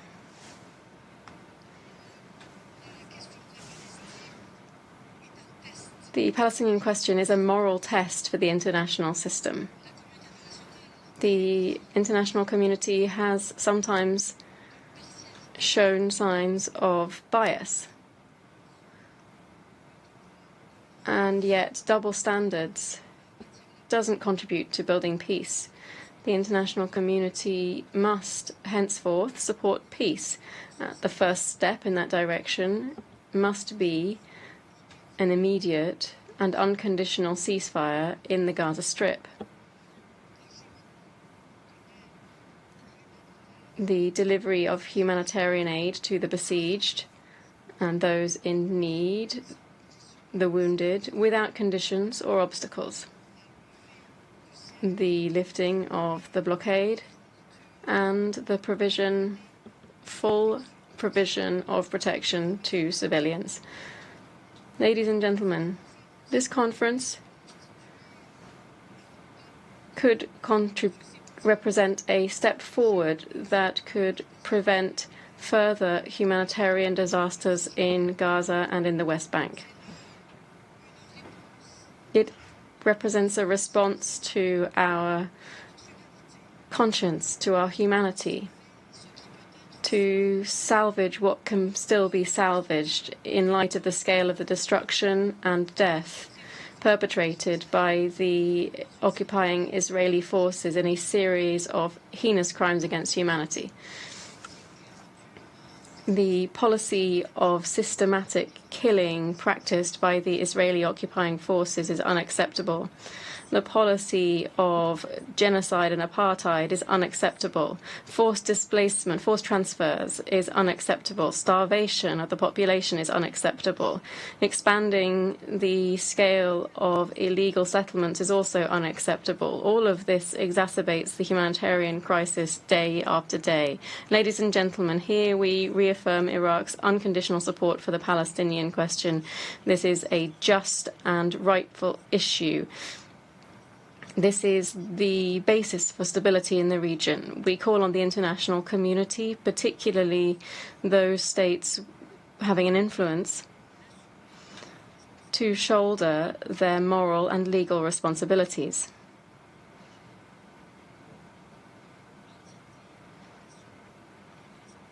The occupying entity is responsible for grave violations of international law, of international humanitarian law and UN resolutions. For our part, we will continue to support international initiatives to recognize the state of Palestine as a fully fledged member of the United Nations.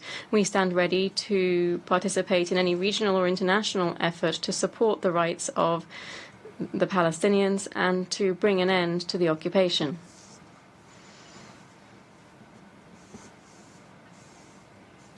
Iraq's position in support of the Palestinian cause and the rights of its people remains steadfast.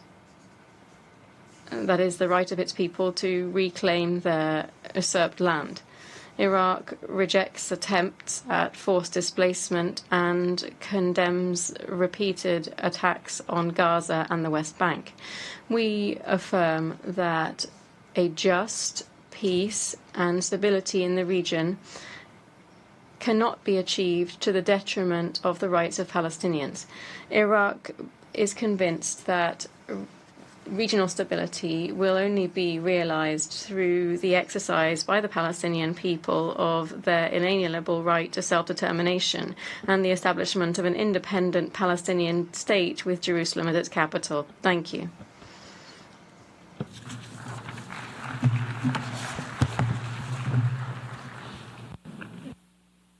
I thank the Deputy Prime Minister and Minister of Foreign Affairs of Iraq, and I now give the floor to His Excellency Tarek Mitri, Deputy Prime Minister of Lebanon.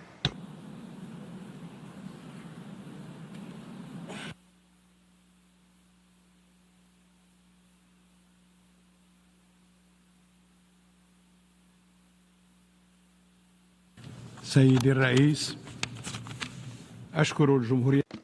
Mr. President, I thank the friendly French Republic and the brotherly Kingdom of Saudi Arabia for calling for this high-level international conference for the peaceful settlement of the question of Palestine and the implementation of the two-state solution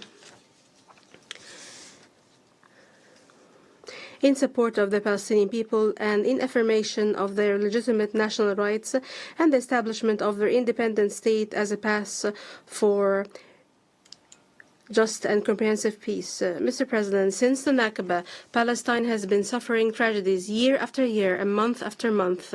Occupation, uprooting, displacement, and exile.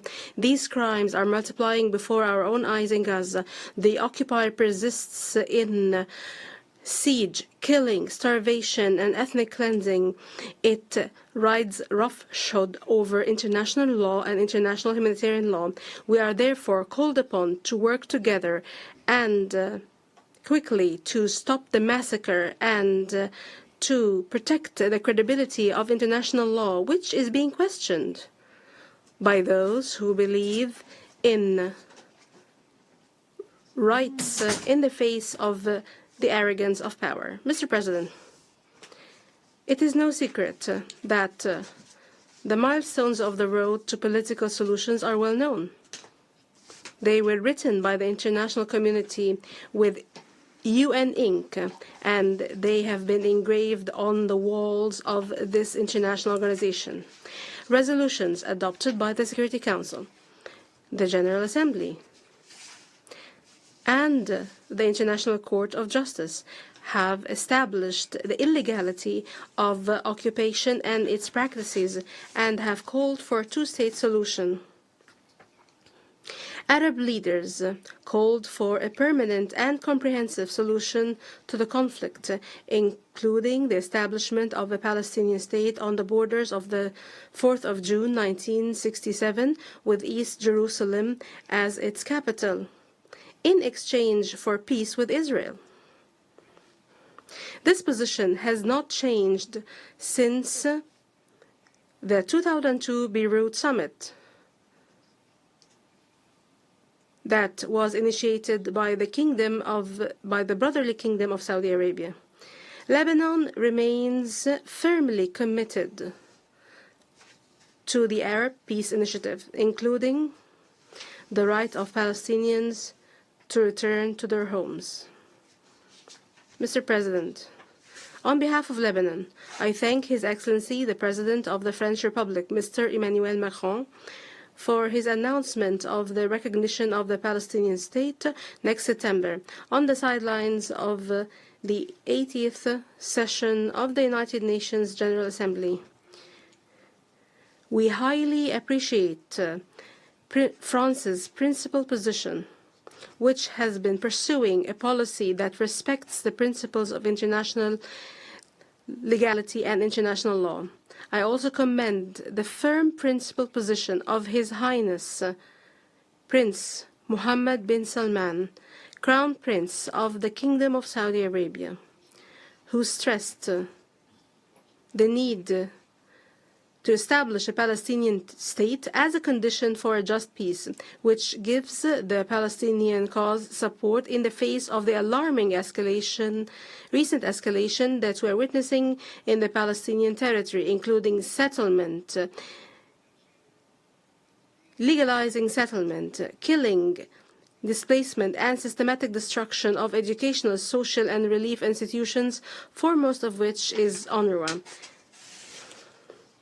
These crimes have sparked widespread anger across the world and great popular solidarity with the right of the Palestinian people to live in dignity on their land, which was evident in the positions of the states participating in this conference and has accelerated the recognition of a number of them of the State of Palestine. I mentioned Spain, Ireland, Norway, and Slovenia, which have not hesitated to speak clearly and loudly against force in support of rights.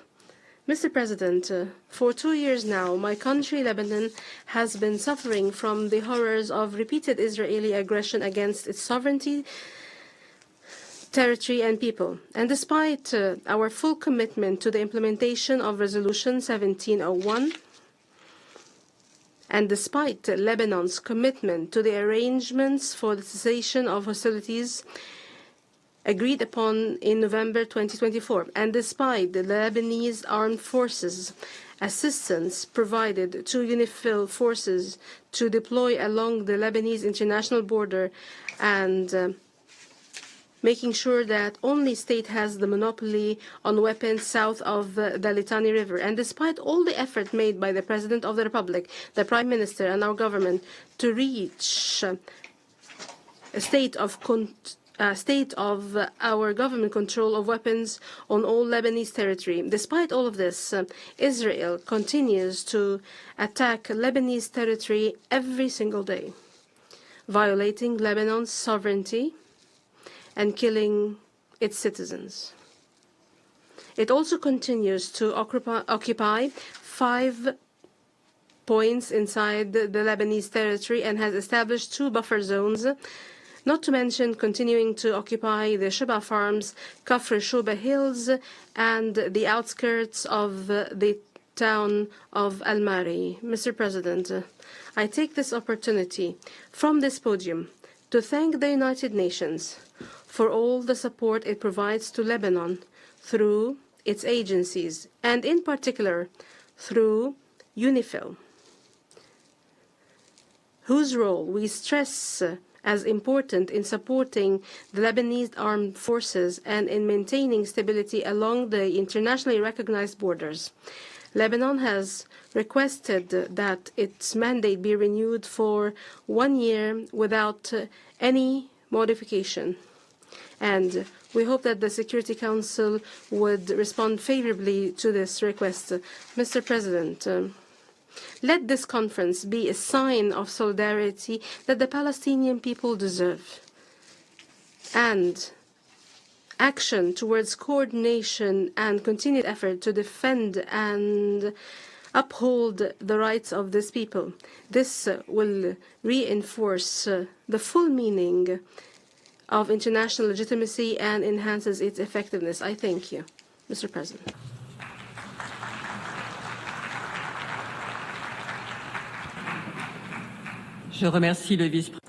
I thank the Deputy Prime Minister of Lebanon for his statement. I now give the floor to Her Excellency Anita Anand, Minister for Foreign Affairs of Canada.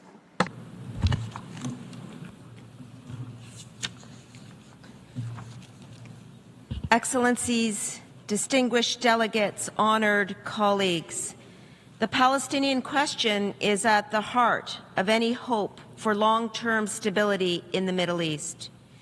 Despite the complexity of the situation, our collective presence here today reflects strong international support for a negotiated solution, one that ensures Palestinian self-determination and Israeli security, and one that charts a path toward lasting regional peace and prosperity. As Article 1 of the UN Declaration of Human Rights states, all human beings are born free and equal in dignity and rights.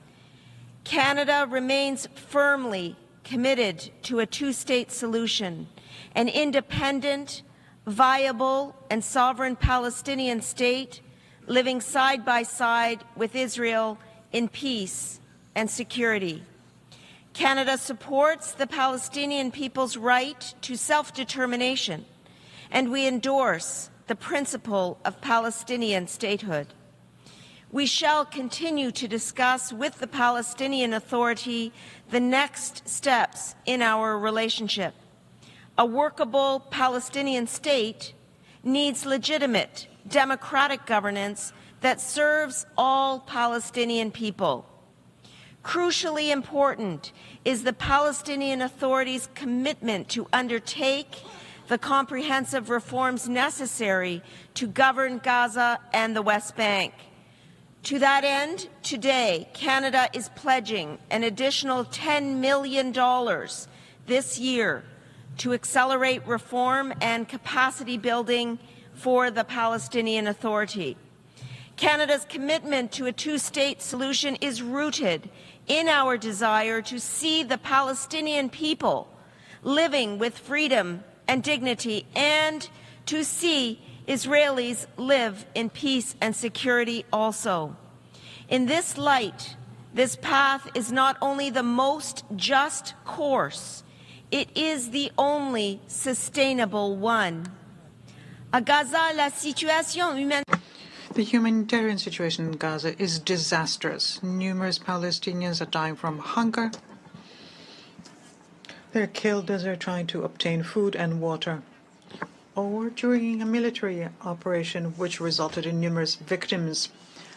And those who survive are exposed to avoidable disease and death. This is unacceptable. The continued detention of hostages held captive by Hamas since the 7th of October 2023, and we call for their immediate and unconditional release.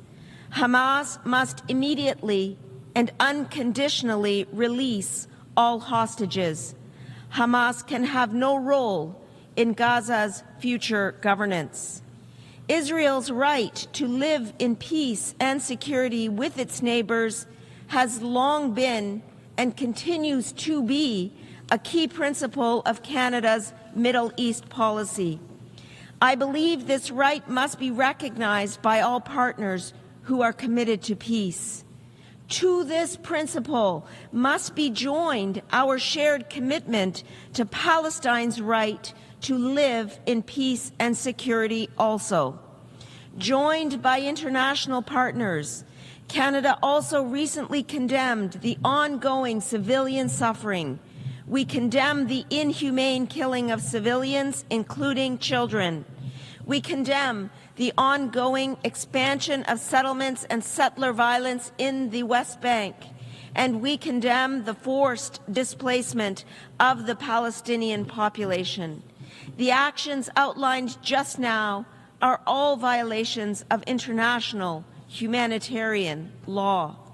We urge all partners to continue to support a principled response through non-governmental humanitarian organizations, organizations with proven capacity to deliver humanitarian assistance at scale. Canada has committed more than $315 million in humanitarian aid to Gaza, making us the third largest bilateral donor in response to this crisis. This includes support to the World Food Programme to address critical food assistance needs, support to the International Committee of the Red Cross, Red Crescent to provide emergency medical care and protection, support to UNICEF to deliver urgent nutritional supplies to malnourished children, and support to other experienced humanitarian partners and NGOs as well. Today, given the ongoing and urgent need, Canada is making a second announcement. We are announcing an additional $30 million in new money this year for civilians in Gaza.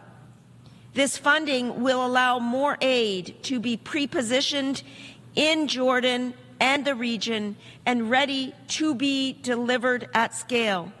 We thank, in particular, Jordan for their support in ensuring that our aid can pass through the Jordanian corridor. Aujourd'hui, compte tenu des... Today, given the continued needs, we announced $30 million in additional money for the Palestinians in Gaza. This is for the purpose of pre-positioning assistance in the region so as that can be supplied at a scale as soon as logistics allow. Critical aid to reach those in need, humanitarian partners must be granted safe and unhindered access to civilians in Gaza. But how do we get to a place where recovery and healing can begin? Canada sees this conference as a reaffirmation of principles and a call to action. A lasting political solution requires a permanent ceasefire to begin the hard work of rebuilding institutions, restoring trust, and the conditions for a viable two-state solution. In this regard, Canada commends the effort of Qatar, Egypt, and the United States in looking to secure a ceasefire. No durable solution can emerge without all parties at the table. The Government of Canada will be present with humanitarian aid, and we will play a leading role in building bridges to more aid for Gaza with our international partners. Merci beaucoup. Thank you so much.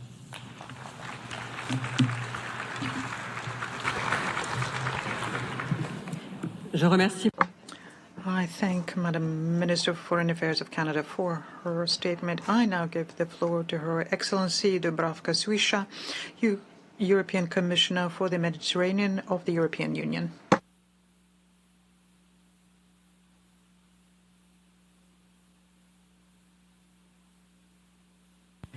Excellencies, dear Secretary General, We salute the historic initiative of United Nations and France and the Kingdom of Saudi Arabia to convene this conference.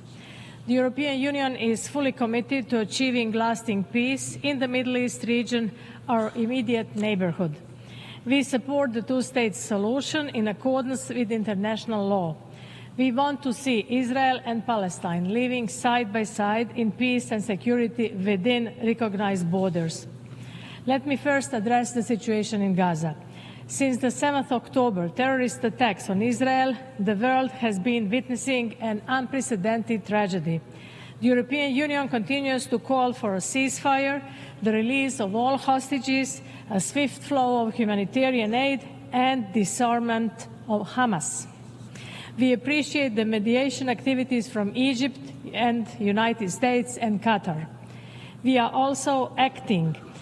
The European Union has committed, or we have provided, 500 million euro of humanitarian aid since 2023. But this is not enough. European Union agreement with Israel on humanitarian access to Gaza was an important step, but it needs to be fully implemented. Israel should lift its blockade on Gaza. Not only do we need more trucks, more crossing points, and more fuel, we also need a safe and unhindered distribution. My second message is we must support the Palestinian Authority. The two-state solution can only be achieved with a reformed and revitalized Palestinian Authority. We have been a long-term partner in delivering concrete and wide-ranging support to the Palestinian Authority and its reform agenda. I am pleased to inform you today that the Palestinian Authority has already delivered on key milestones. We welcome the announcement of presidential and general elections within a year across Palestinian territory and for that purpose passing the expected party law. On my end, I'm proud to underscore that the European Union will support the Palestinian Authority to the level of 1.6 billion euro for next 3 years. In June, we already disbursed 202 million euro for food, salaries and hospitals, also linked to structural reforms. 2 weeks ago, the European Investment Bank has approved 400 million euro in loans. This will benefit Palestinians, entrepreneurs and private business in dire need of liquidity. But the needs are vast. We need to do more. I am therefore calling on all of you to join our efforts in providing reform-based and at-scale support to the Palestinian Authority. To facilitate this task, I am currently working to set up a Palestinian donor group where financial support can be coordinated. It will happen soon. When speaking about support to the Palestinian Authority, Israeli cooperation is crucial. The release of withheld funds and the regular and predictable transfer of clearance revenues by Israel is imperative. In the absence of these urgent payments, the Palestinian Authority risks being effectively paralyzed within a few months. We will continue to work with Israel for that purpose. We also need to look ahead and think about reconstruction. We are ready to provide further assistance when conditions are met, and we welcome efforts in this direction of the Arab Plan for Gaza reconstruction. We stand ready to facilitate discussions on the day after the ceasefire. We could do this with our partners. Let me reiterate, the only horizon is political, and it is two-state solution. Recognition of a Palestinian state is not a prerogative of the European Union, but of its member states. But we will continue to support the Palestinian Authority in its ambition to exert the abilities of a state. There should be no impunity to settlers' violence against Palestinian civilians. We have sanctioned violent settlers twice, and we are examining a third package of sanctions. Alongside a Palestinian state, we need a safe state of Israel. There can be no compromise on this. Terrorism cannot prevail. Hamas must be fully disarmed and cannot be part of any solution in Gaza. The European Union has welcomed the Abraham Accords as a positive development for regional stability and cooperation. Concrete commitments to regional integration and the regional security architecture are part of the unprecedented peace package that the European Union and the Arab League have co-chaired in the context of this conference. Civil society should be fully associated, as it has a fundamental role to shape a new narrative, to fight incitement and promote dialogue. We need also to hear the voice of women. The European Union is working in support of these efforts. Dear Excellencies, this conference is about taking concrete steps forward. In fact, there is already a follow-up mechanism in place to implement the concrete action agenda, the Global Alliance for the Implementation of the Two-State Solution. And we should mandate the Global Alliance to do so. The European Union remains available and ready as a neighbor and as a major partner to both Israel and the Palestinian Authority to work actively to end the war and towards the two-state solution. Thank you so much.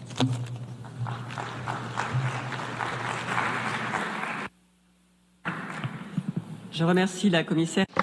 I thank the European Commissioner for the Mediterranean for a statement. I now give the floor to His Excellency Mauro Luis Vieira, Minister for Foreign Affairs of Brazil.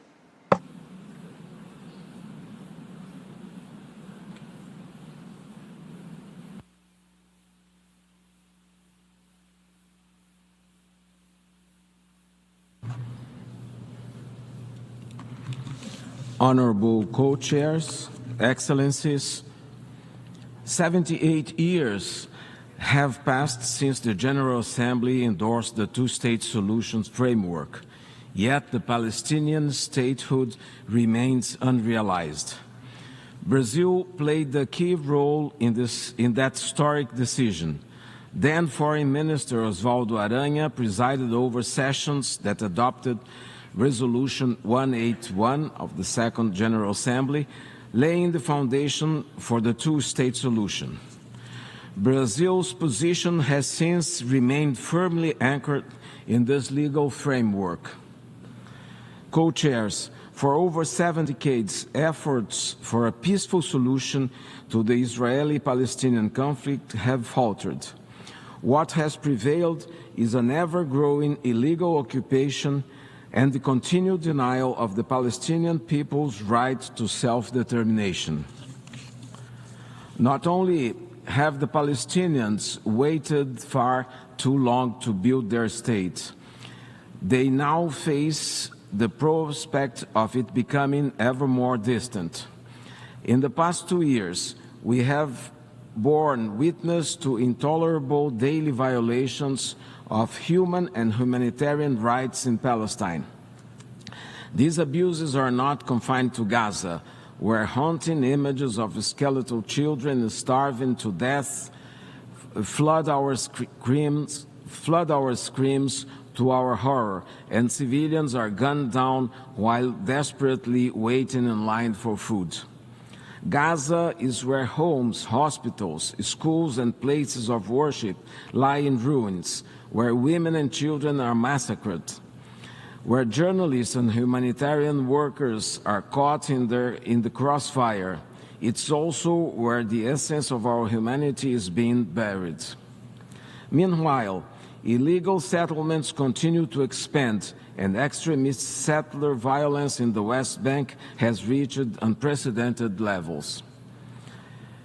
In recent days alone, we have witnessed a young Palestinian beaten to death, the Church of St. George set ablaze, and the desecration of the Byzantine cemetery.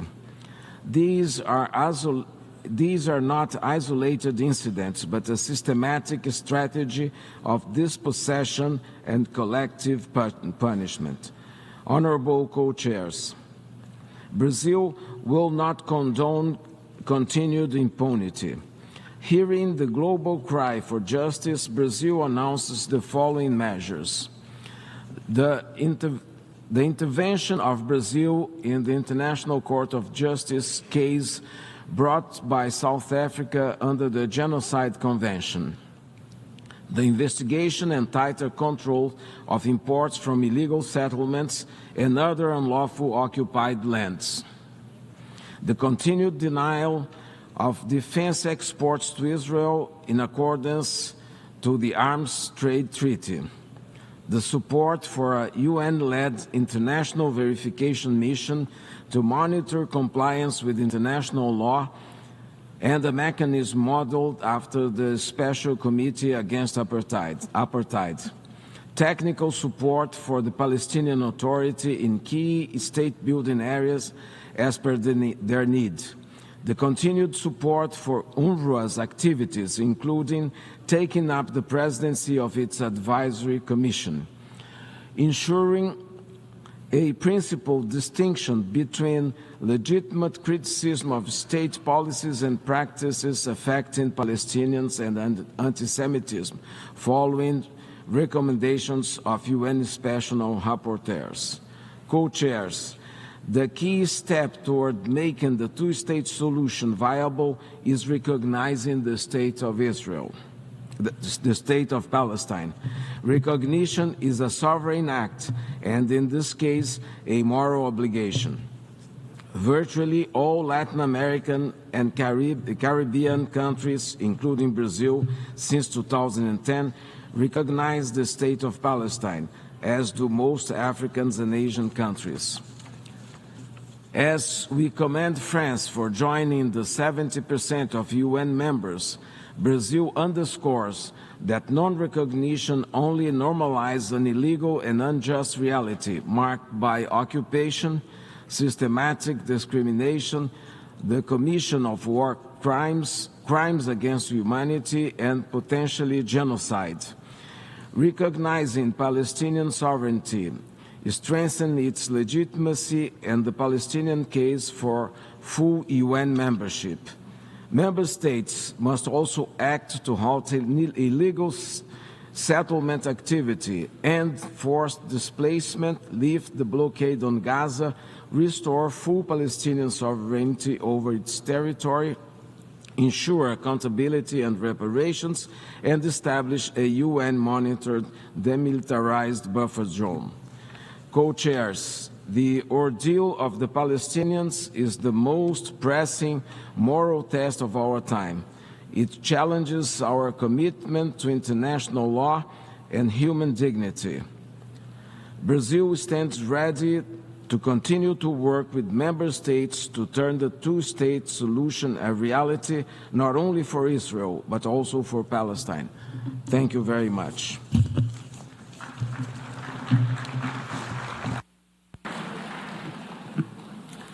Je remercie.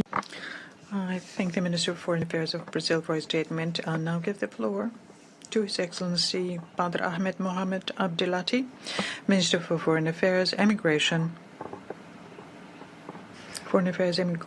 and Egyptian expatriates of Egypt.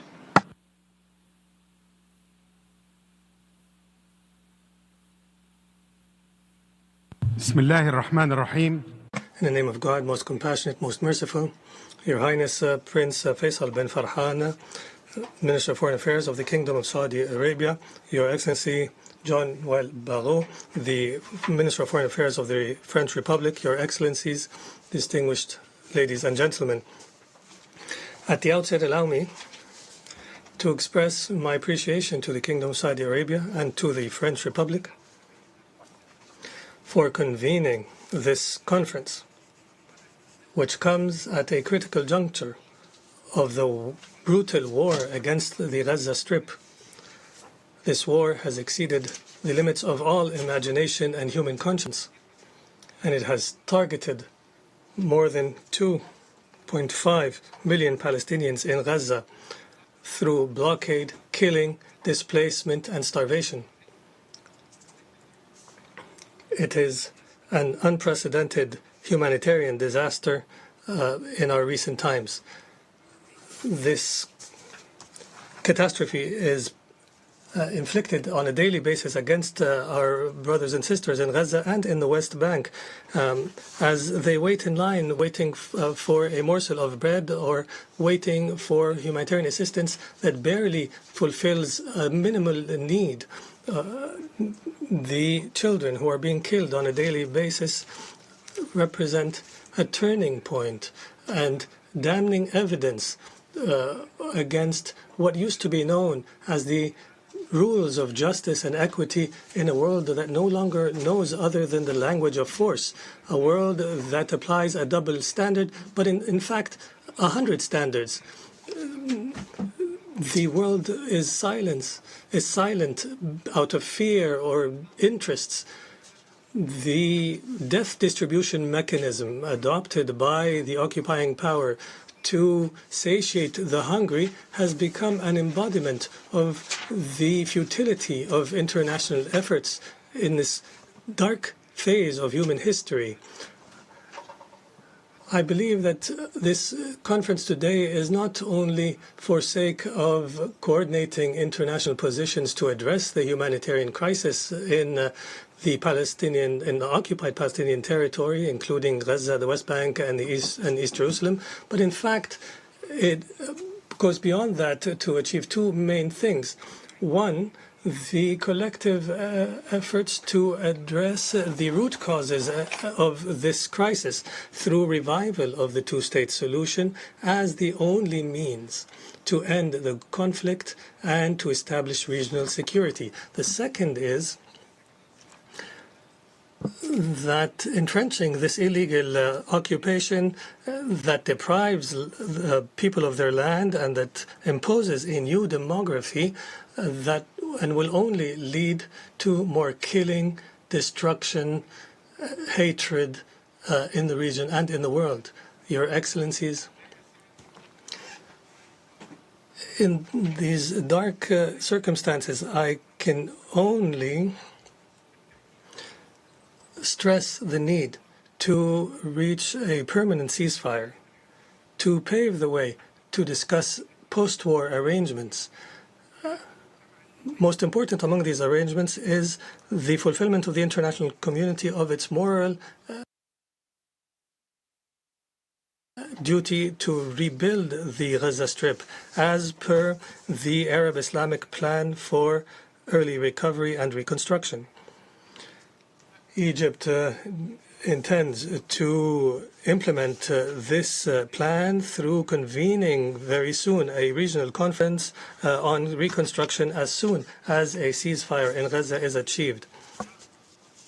In addition, it is important to support the Palestinian Authority so that it can perform its role in the Gaza Strip and in the West Bank. This will be the seed for de-escalation in our regional environment and will pave the way for a negotiation process.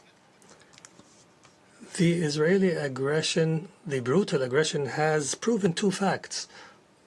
The first is that a security approach to alleviate or address the situation or through military oppression has proven its failure and that it is incapable of providing security to the people of the region, including the Palestinian and the Israeli peoples. The second fact is that the explosion of the circumstances in Palestine will affect stability in the region as a whole.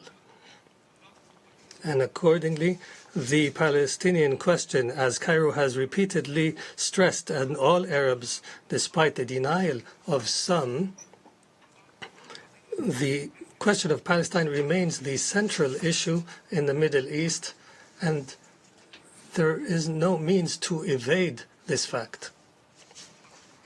Your Excellencies, distinguished ladies and gentlemen, Egypt appreciates and is joined in this appreciation by the states who have recognized a Palestinian state, that there is no alternative to the aspirations of the Palestinian state, the Palestinian people. These aspirations are led by freedom of occupation and the establishment of an independent state that is congruent and that is viable on the borders of 1967 with East Jerusalem as its capital. This is in line with UN resolutions, international law, and the Arab Peace Initiative, and based on the two-state solution within a comprehensive and fair settlement. the recognition of Palestine is not only a symbolic measure, it is an effective and important step in order to confront the Israeli attempts to liquidate the Palestinian question through annexation and destruction. It is a right of the Palestinian people. It is an inalienable right connected directly to the right to self-determination. In this context, allow me to applaud the states that have recognized the state of Palestine and who are taking the right side of history. And I would like to personally commend the brave decision of President Emmanuel Macron to recognize the state of Palestine. And I call on the states that have not yet recognized the state of Palestine to announce this recognition and to take serious measures towards the two-state solution and to enforce international law and support the full membership of the Palestinian state at the United Nations. Mr. President, as we face grave challenges, we call on you to support the following measures. First, supporting the efforts to end the aggression against Gaza and to reach a deal for a ceasefire and an exchange of hostages and prisoners and unhindered humanitarian access. Second, enabling the United Nations and the UNRWA agency to operate in Gaza. Third, supporting the efforts of the Palestinian Authority and allowing it to return to Gaza in order to guarantee the unity of Palestinian territory. Fourth, supporting the efforts to implement the Arab Islamic plan for early recovery and reconstruction in Gaza and providing the necessary means in order for Gaza to be viable once again and working in order to end the systemic violations of Israel in Gaza, including the policies of annexation and settlements. Finally, creating a political prospect and launching a negotiation process in order to reach a just and lasting peace and to implement the two-state solution and end the Israeli occupation of occupied Arab territory. Egypt stresses the need for Israel to commit to withdrawal from the territory it has occupied on the 4th of June 1967 and end its unilateral measures, most important of which is the settlement as per international law and international humanitarian law, Security Council resolutions, taking into consideration that the Israeli policy of creating a new reality on the ground fully undermines the establishment of a Palestinian state and the two-state solution that is recognized by the international community as a basis for resolving the Israeli-Arab conflict. In conclusion, I would like to reiterate that the coexistence of the people in the region and the cooperation in the region is a dream we all share. And Egypt has worked towards this dream through its peace treaty with Israel in 1979. However, this dream will not become a reality so long as the attempts of using force and imposing a reality in these relations by Israel continues. And the chaos and the impunity in the Middle East, which justifies for Israel its actions and its crimes, our goals will not be achieved except through respect for international law, justice, and equity. I call on you to cooperate in order to change this dark and painful reality in the region and to build on the outcome of this conference in order to achieve a comprehensive and just peace for all people in the region. Thank you very much.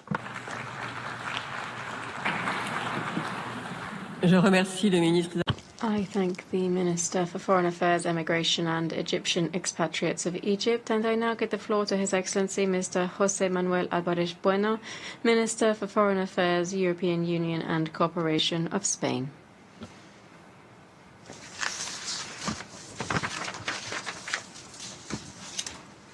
Secretario. Secretary General, President of the General Assembly, Prince Faisal, Minister of Foreign Affairs of Saudi Arabia, distinguished colleagues, excellencies. Palestine is an open wound for humanity, a wound inflicted by decades of suffering. The first United Nations peace mission in 1948 was specifically in Palestine. 77 years have passed since then, and today we find ourselves mired in the longest and bloodiest phase of this conflict. More than 60,000 Palestinians have lost their lives. Homes, schools, and hospitals have been reduced to rubble.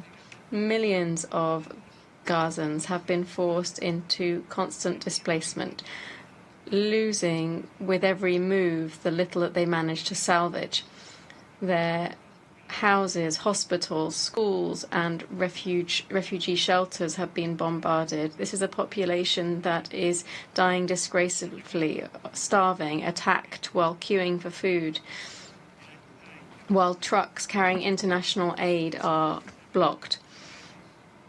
There are illegal settlements that are continuing to expand across the West Bank, and also Israeli victims, 1,200 killed and 250 taken hostage by Hamas terrorism.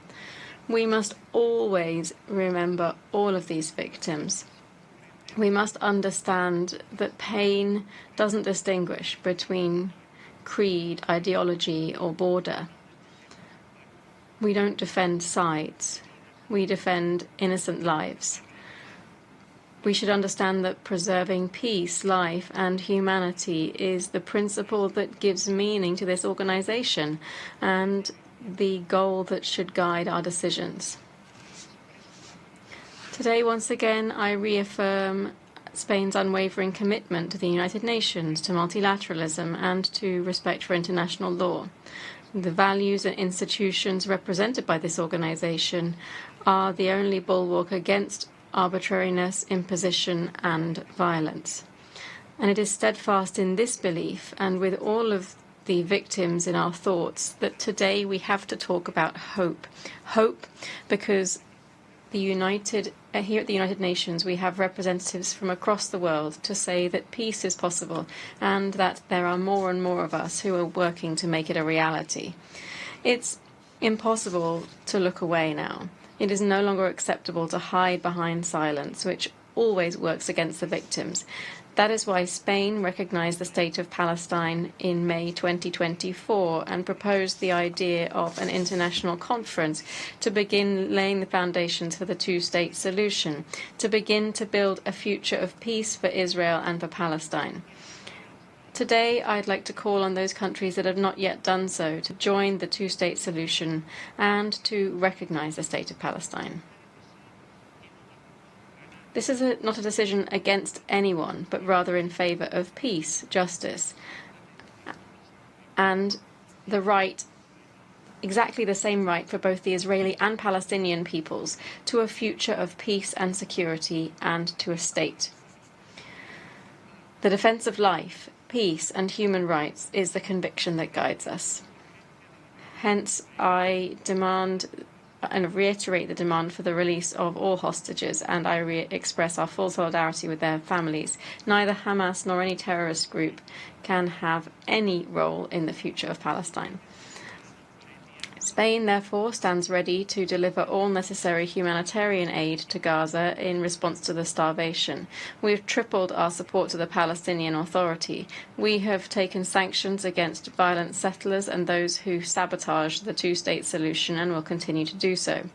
We have asked within the European Union for the suspension of the association agreement, and we have adopted an embargo on the sale of weapons to Israel.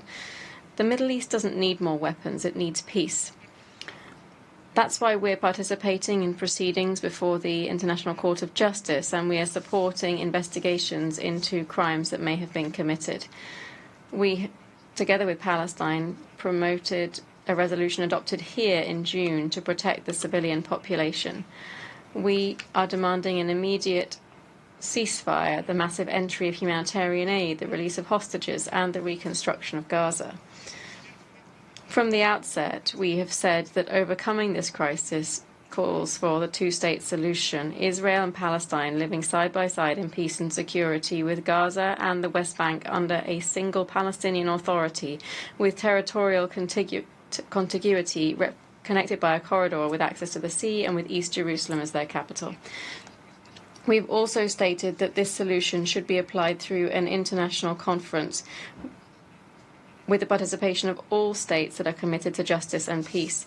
In recent years, we have advanced in this direction through the Madrid Plus group, which now includes countries from all regional groups of the United Nations, providing leadership and unity. We've also worked through instruments such as the Global Alliance for the Two-State Solution. This includes more than 90 countries and organizations. This diplomatic initiative that is starting to take shape today at this conference and to make these proposals a reality means that we need to translate the beliefs that bring us together into concrete steps. Spain today wants to put forward specific proposals. Firstly, we should have a timeline that sets a deadline for Palestine to be a fully fledged member of the United Nations. Second, negotiations must have a clear objective. That is the establishment of the State of Palestine with the parameters of United Nations resolutions and negotiations between the parties. And we suggest that the conclusions of this conference should reflect these parameters. Third, this initiative aims to ensure recognition of the State of Palestine and of Israel by those countries that have not yet done so. And we also appeal to those countries to do that. This initiative must be open to all UN members, providing a framework that gives a new meaning to these recognitions. And finally, we have to safeguard this initiative against those that wish to sabotage it. These are proposals that set a clear objective, that is to implement the two-state solution. They propose a framework of action that responds to the current reality and concrete measures that will allow us to achieve results within a time frame of no more than 15 months. Spain is working for a collective vision that will set a path towards peace in the Middle East. We are all well aware of the decades of pain that precede us. Hence why it is all the more urgent and necessary to take a decision today. Now is the time to fulfill the promise that gave meaning to this organization. It's time to unite for peace. And above all, it is time to close the wound that humanity has with Palestine and to deliver justice to the Palestinian people through peace and security to all in the Middle East.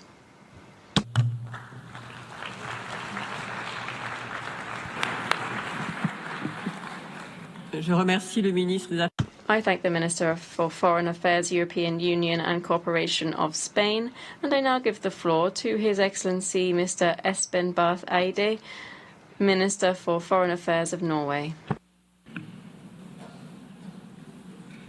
Excellencies, ladies and gentlemen, let me first thank our co-chairs, His Highness Prince Faisal Al Farhan and His Excellency Foreign Minister Jean-Noël Barrot of Kingdom of Saudi Arabia and France for bringing us together. And let me thank you in particular, Prince Faisal, for the very close cooperation that we have established, Kingdom of Saudi Arabia and Norway, together with the European Union in establishing the global coalition for implementing the two-state solution. And let me also commend the bold move by President Macron in announcing his upcoming recognition of Palestine.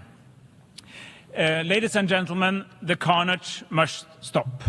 The situation in Gaza is dystopic, it is horrific, it is unbearable, and it's unacceptable. It is frankly a disgrace to humanity. The fact that children, women, and men are dying from bombs, from bullets, from burns, from starvation, from disease cannot continue. This war must end. Humanitarian support must come in. Hostages must be released. We have to get out of this total, horrific, man-made catastrophe immediately. We need to end the war. But even ending the war in Gaza is not enough, because we are gathered here to look beyond that, look beyond the immediate. We also need to end the conflict. The conflict is decades old.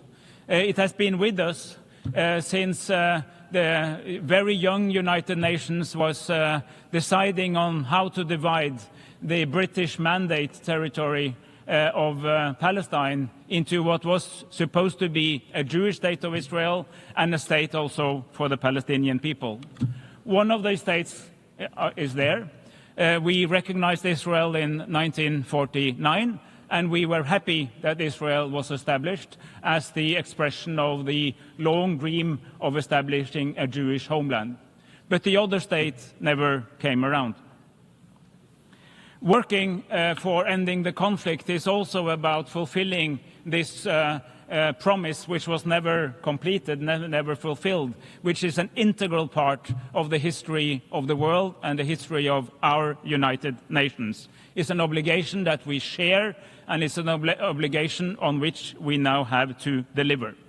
As the Secretary General very well said, it's about the right to self-determination, which applies also to the Palestinian people, as it does to other peoples of the planet. And as the highest court in the world, the UN Court, International Court of Justice, has very clearly established, Israel's occupation is illegal. It has to come to an end. And the recent decision in the Israeli Knesset of annexing part of the occupied territory is hence a blatant violation of international law. International law and rules only are rules if they apply to all people all of the time. If they only apply to some people some of the time, it is rather a menu from which we choose our arguments to punish our adversaries, but they are not rules. And a very integral part of Norway's approach to this and to so many other conflicts is that international law, international human rights law, international humanitarian law apply to all people in all circumstances all the time. Otherwise, we do not have a world community of principles. And these principles are frankly being made a mockery of in what's happening in Gaza at this time. We also have an obligation to prevent genocide. And while the International Court of Justice has not expressed their final conclusion in the genocide case, it has advised Israel very clearly, according to Article 2 of the Convention to Prevent Genocide, that it has obligations for avoiding anything that could lead in that direction, but also the rest of us, all of the states, that we are in no way contributing to anything that could lead to such an outcome. We take that seriously. Norway has no arms sales to Israel. We have targeted sanctions that we have established with like-minded countries on specific ministers in the Israeli government. We are moving from a strong warning to outlawing trade with settler activity on the occupied territories, and we're also working with colleagues to take other measures to underline these principles. We also work very intensively on the issue of humanitarian delivery. The current model simply does not work. It is both a violation of key humanitarian principles of separation between military and political targets and the delivery of aid, and on top of that, it frankly does not work. Ladies and gentlemen, I come from Norway, I come from Oslo, and Oslo is also associated with the Oslo Accords. There were many good things about the Oslo Accords of 1993, which, by the way, followed from the Madrid conference in 1991, at a time of hope, a time of opportunity in the international community. The idea was to build the Palestinian state bottom up, to try to establish institutions, build the apparatus of a state as we were solving the outstanding issues, and then eventually come to the place where we could actually establish and recognize a Palestinian state. And all these years, we were aiming for recognition, but as the outcome of a process rather than a contribution to a process. There was one flaw, and I say that as somebody who comes from Oslo and hence have been involved in all this for many years. One big flaw, but that's a serious flaw. There was no sanction or no consequences for non-action. So we basically installed a system in which that party that at any given time wanted to see least change, least progress or no change, to simply by not turning up to the meeting, by not engaging in the process, to stall it. This was a major flaw. And when we, together with Spain and Slovenia and Ireland, decided to recognize Palestine as a state in May last year, it was the conclusion of a long reflection on the fact that there was actually no process to wait for. There was no real talks that could lead to an agreed settlement. We need to change the paradigm. I'm very happy we did that. And I very much appreciate that more countries are following. And frankly, it does not feel very lonely. Right now, 149 of the 193 member states of the UN have recognized the state of Palestine. With France, that makes 150. It's not a lonely club, it's the majority of countries. But it would be really, really good if we saw more announcements as we come to the General Assembly. And what I hear from meetings today is that is very likely to happen. We know very well that recognizing the state of Palestine does not magically establish a state in practice. We have known that all the time. But it's part of a broader process. We need universal recognition. We need to invest and support and help build and reform and develop the institutions of Palestinian government and Palestinian governance. And we work very concretely on that, including in the working group of the economy of Palestine that we have been co-chairing in this conference together with Japan. We also welcome the willingness of many of the Arab states, led again by Saudi Arabia, of normalizing relations with Israel when time is ripe. And we welcome the statement by many countries of the region that they want to contribute to security guarantees for Israel and for Palestine alike when we get there. This is a broad package, and this is the strategy for how we can actually go from statements to real action. So I encourage further development of this thinking. But I also want to come with a warning. The Palestinian institutions that were established more than 30 years ago are being eroded as we speak. Both by settler activities, settler violence, a lot of Israeli activity in the West Bank that is undermining their capacity to deliver, but also a serious economic shortage. We announced today, and I in my meeting with Prime Minister Mustafa, I announced an additional $20 million for budget support. I encourage others to do the same, but I also very strongly encourage Israel to deliver the arrears of clearance revenues that they are obliged to do towards Palestine. This is a significant part of the income of the Palestinian government in Ramallah, and ability to pay salaries to the teachers and doctors and nurses and the people that are necessary for running the Palestinian Authority. At the very end, Chair, I want to say that just as much as I and my country is a friend of Palestine, we are also a friend of Israel and the people of Israel. We disagree with many of the steps that are taken by the current government, but we want peace for the Israeli people.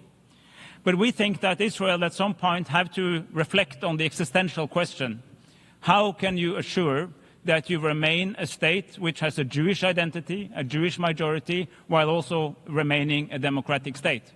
And my view is that the only way to ensure that in the long term is to accept that there must be a Palestinian state living beside it.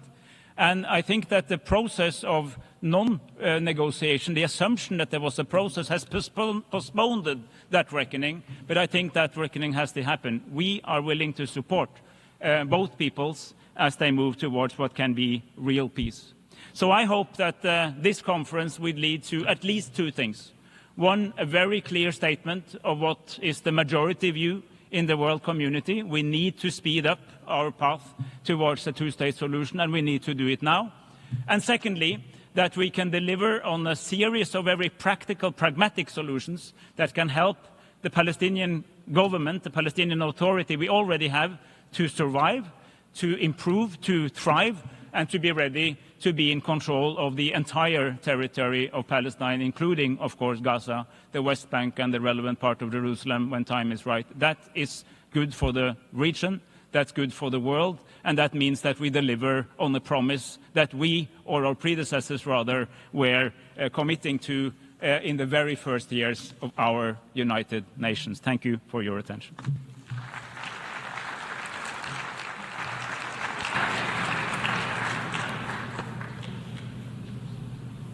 I thank the Foreign Minister of Norway for his intervention.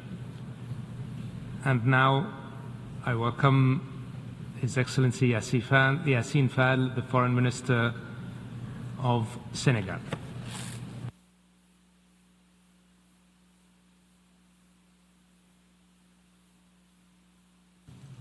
Excellence.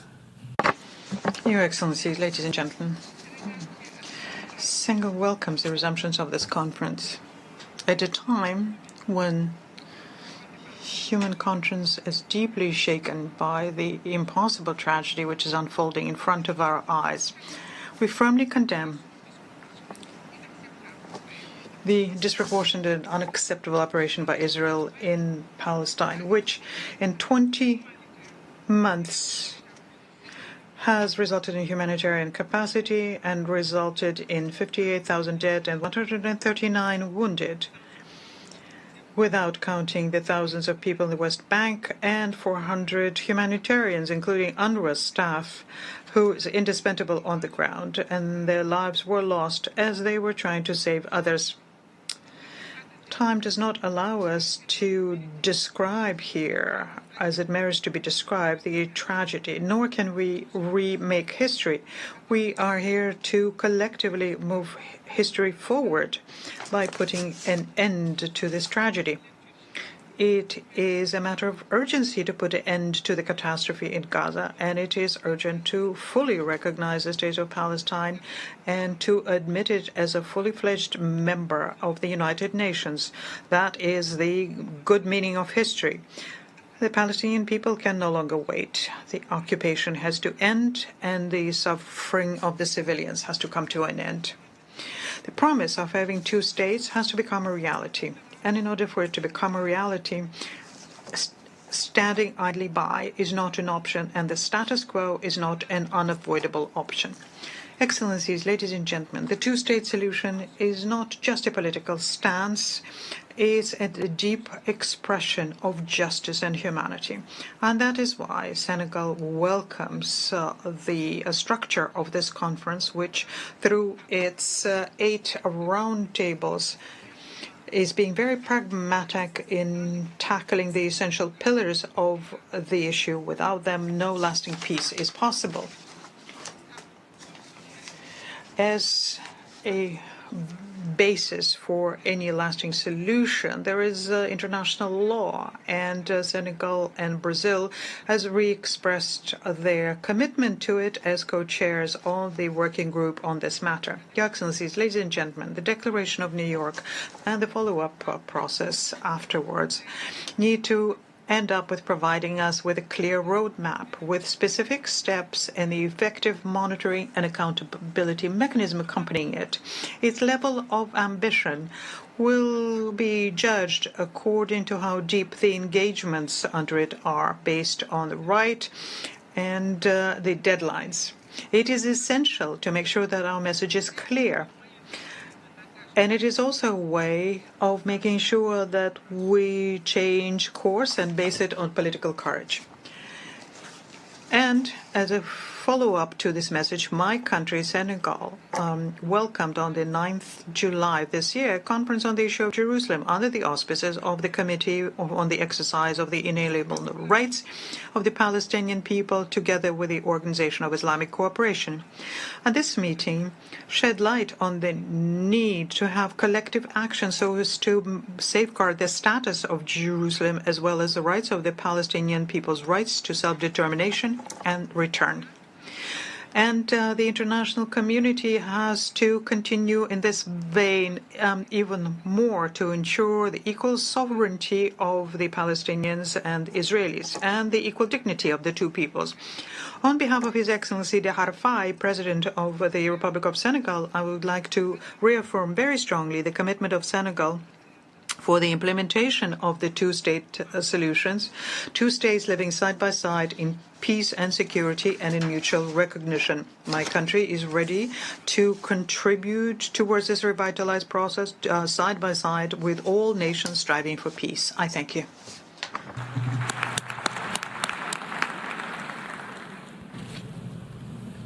أشكر معالي وزيرة الخارجية وزيرة التكامل. I thank Her Excellency Minister for Foreign Affairs of Senegal, and I now give the floor to Mr. Merzouk, Minister for Foreign Affairs, African Cooperation, and Mauritanians Abroad. In the name of God, the Merciful and the Compassionate. Your Highness, Faisal bin Farhan Al Saud, Minister of Foreign Affairs of the Kingdom of Saudi Arabia, Your Excellency Jean-Noël Barrot, Minister of Foreign Affairs of the French Republic, Your Excellencies, ladies and gentlemen, may the peace of God be upon you. It gives me pleasure to, at the beginning of the statement, to express on behalf of the Islamic Republic of Mauritania our deep gratitude to the Kingdom of Saudi Arabia and thank them for their earnest efforts to create an alliance in favor of the two-state solution and revitalize the political process on the issue of Palestine. I also would like to express thanks to the French Republic, the friendly country, the great role they are playing in this context, side by side with many states and regional organizations, in trying to move forward toward the practical way of having an international balance and have a just and lasting solution to the Palestinian issue. Ladies and gentlemen, the Palestinian cause for which we gather today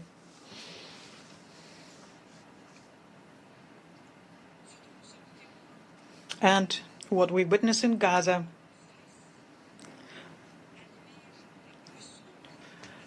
shows us the darkest image of human decadence, and we therefore have to, faced with that, we have to reaffirm our dual duty, both historic and moral, to protect and safeguard the rights, including the right to life, dignity, and peace, the rights to which the world has committed itself. And we hope that this horrendous situation we are witnessing today, both individually and collectively, will give birth to a new multilateral global order which is stronger and more effective. And this is the very essence of our message and the goal we strive to achieve. Our meeting today reflects a growing awareness of the need to move from the expressions of principles and political commitment to practical and effective action that can put an end to the ongoing humanitarian tragedy unfolding in Gaza and in all of the occupied Palestinian territories. The current situation can no longer withstand delay. It requires the international community to fully shoulder its responsibilities and to do it through concrete measures that preserve what remains of human dignity and restores hope to a people worn out by suffering, dispersed by the war and destruction machine. This, in fact, amongst many of us at the international community, there is a conviction that political inaction is no longer an option, and delaying tactics only worsen crises, and that we must work together to draw up a roadmap that could be actionable based on international parameters, on humanitarian and ethical principles, which would restore international law and give voice to human conscience. This is vision that we would like to embody through this coalition that brings us together today. Your Excellencies, ladies and gentlemen, my country has constantly affirmed in all forums its unwavering commitment to a just and lasting solution to the Palestinian question, leading to the establishment of an independent Palestinian state with East Jerusalem as its capital, based on the June 4th, 1967 borders, as provided for by international law and relevant United Nations resolutions. This position has been repeatedly and unequivocally confirmed by His Excellency Presidents Mohammed Ul-Sheikh El-Ghazwani, and it is our stance that we share with all those who defend just humanitarian causes. It is the foundation of our alliance and coalition. We hold firmly to these principles, but we remain fully aware that any solution that does not respect the rights and dignity of the Palestinian people and is not based on the legal and moral foundations will only impede a secure and stable future in the Middle East. And therefore, we hope that this meeting will become a turning point, which will embody a collective, strong collective determination, which will lead to a very firm and actionable roadmap supported by an effective mechanism for follow-up and coordination within our alliance. This will help us to speak with a unified voice internationally, strengthen international action for the two-state solution as the only viable path to achieving just peace in the Middle East and recognizing Palestine as a sovereign and a full member of the United Nations. I thank you. أشكر معالي وزير الشؤون الخارجية والتعاون الأفريقي والموريتاني. I thank His Excellency the Minister of Foreign Affairs and Cooperation of Mauritania. We have listened to the last speaker this morning. I would like to thank the interpreters for their efforts and for having stayed with us after 6 p.m. I also thank the Secretariat. Our debate will continue tomorrow morning at 10 a.m. in this hall. The meeting is adjourned.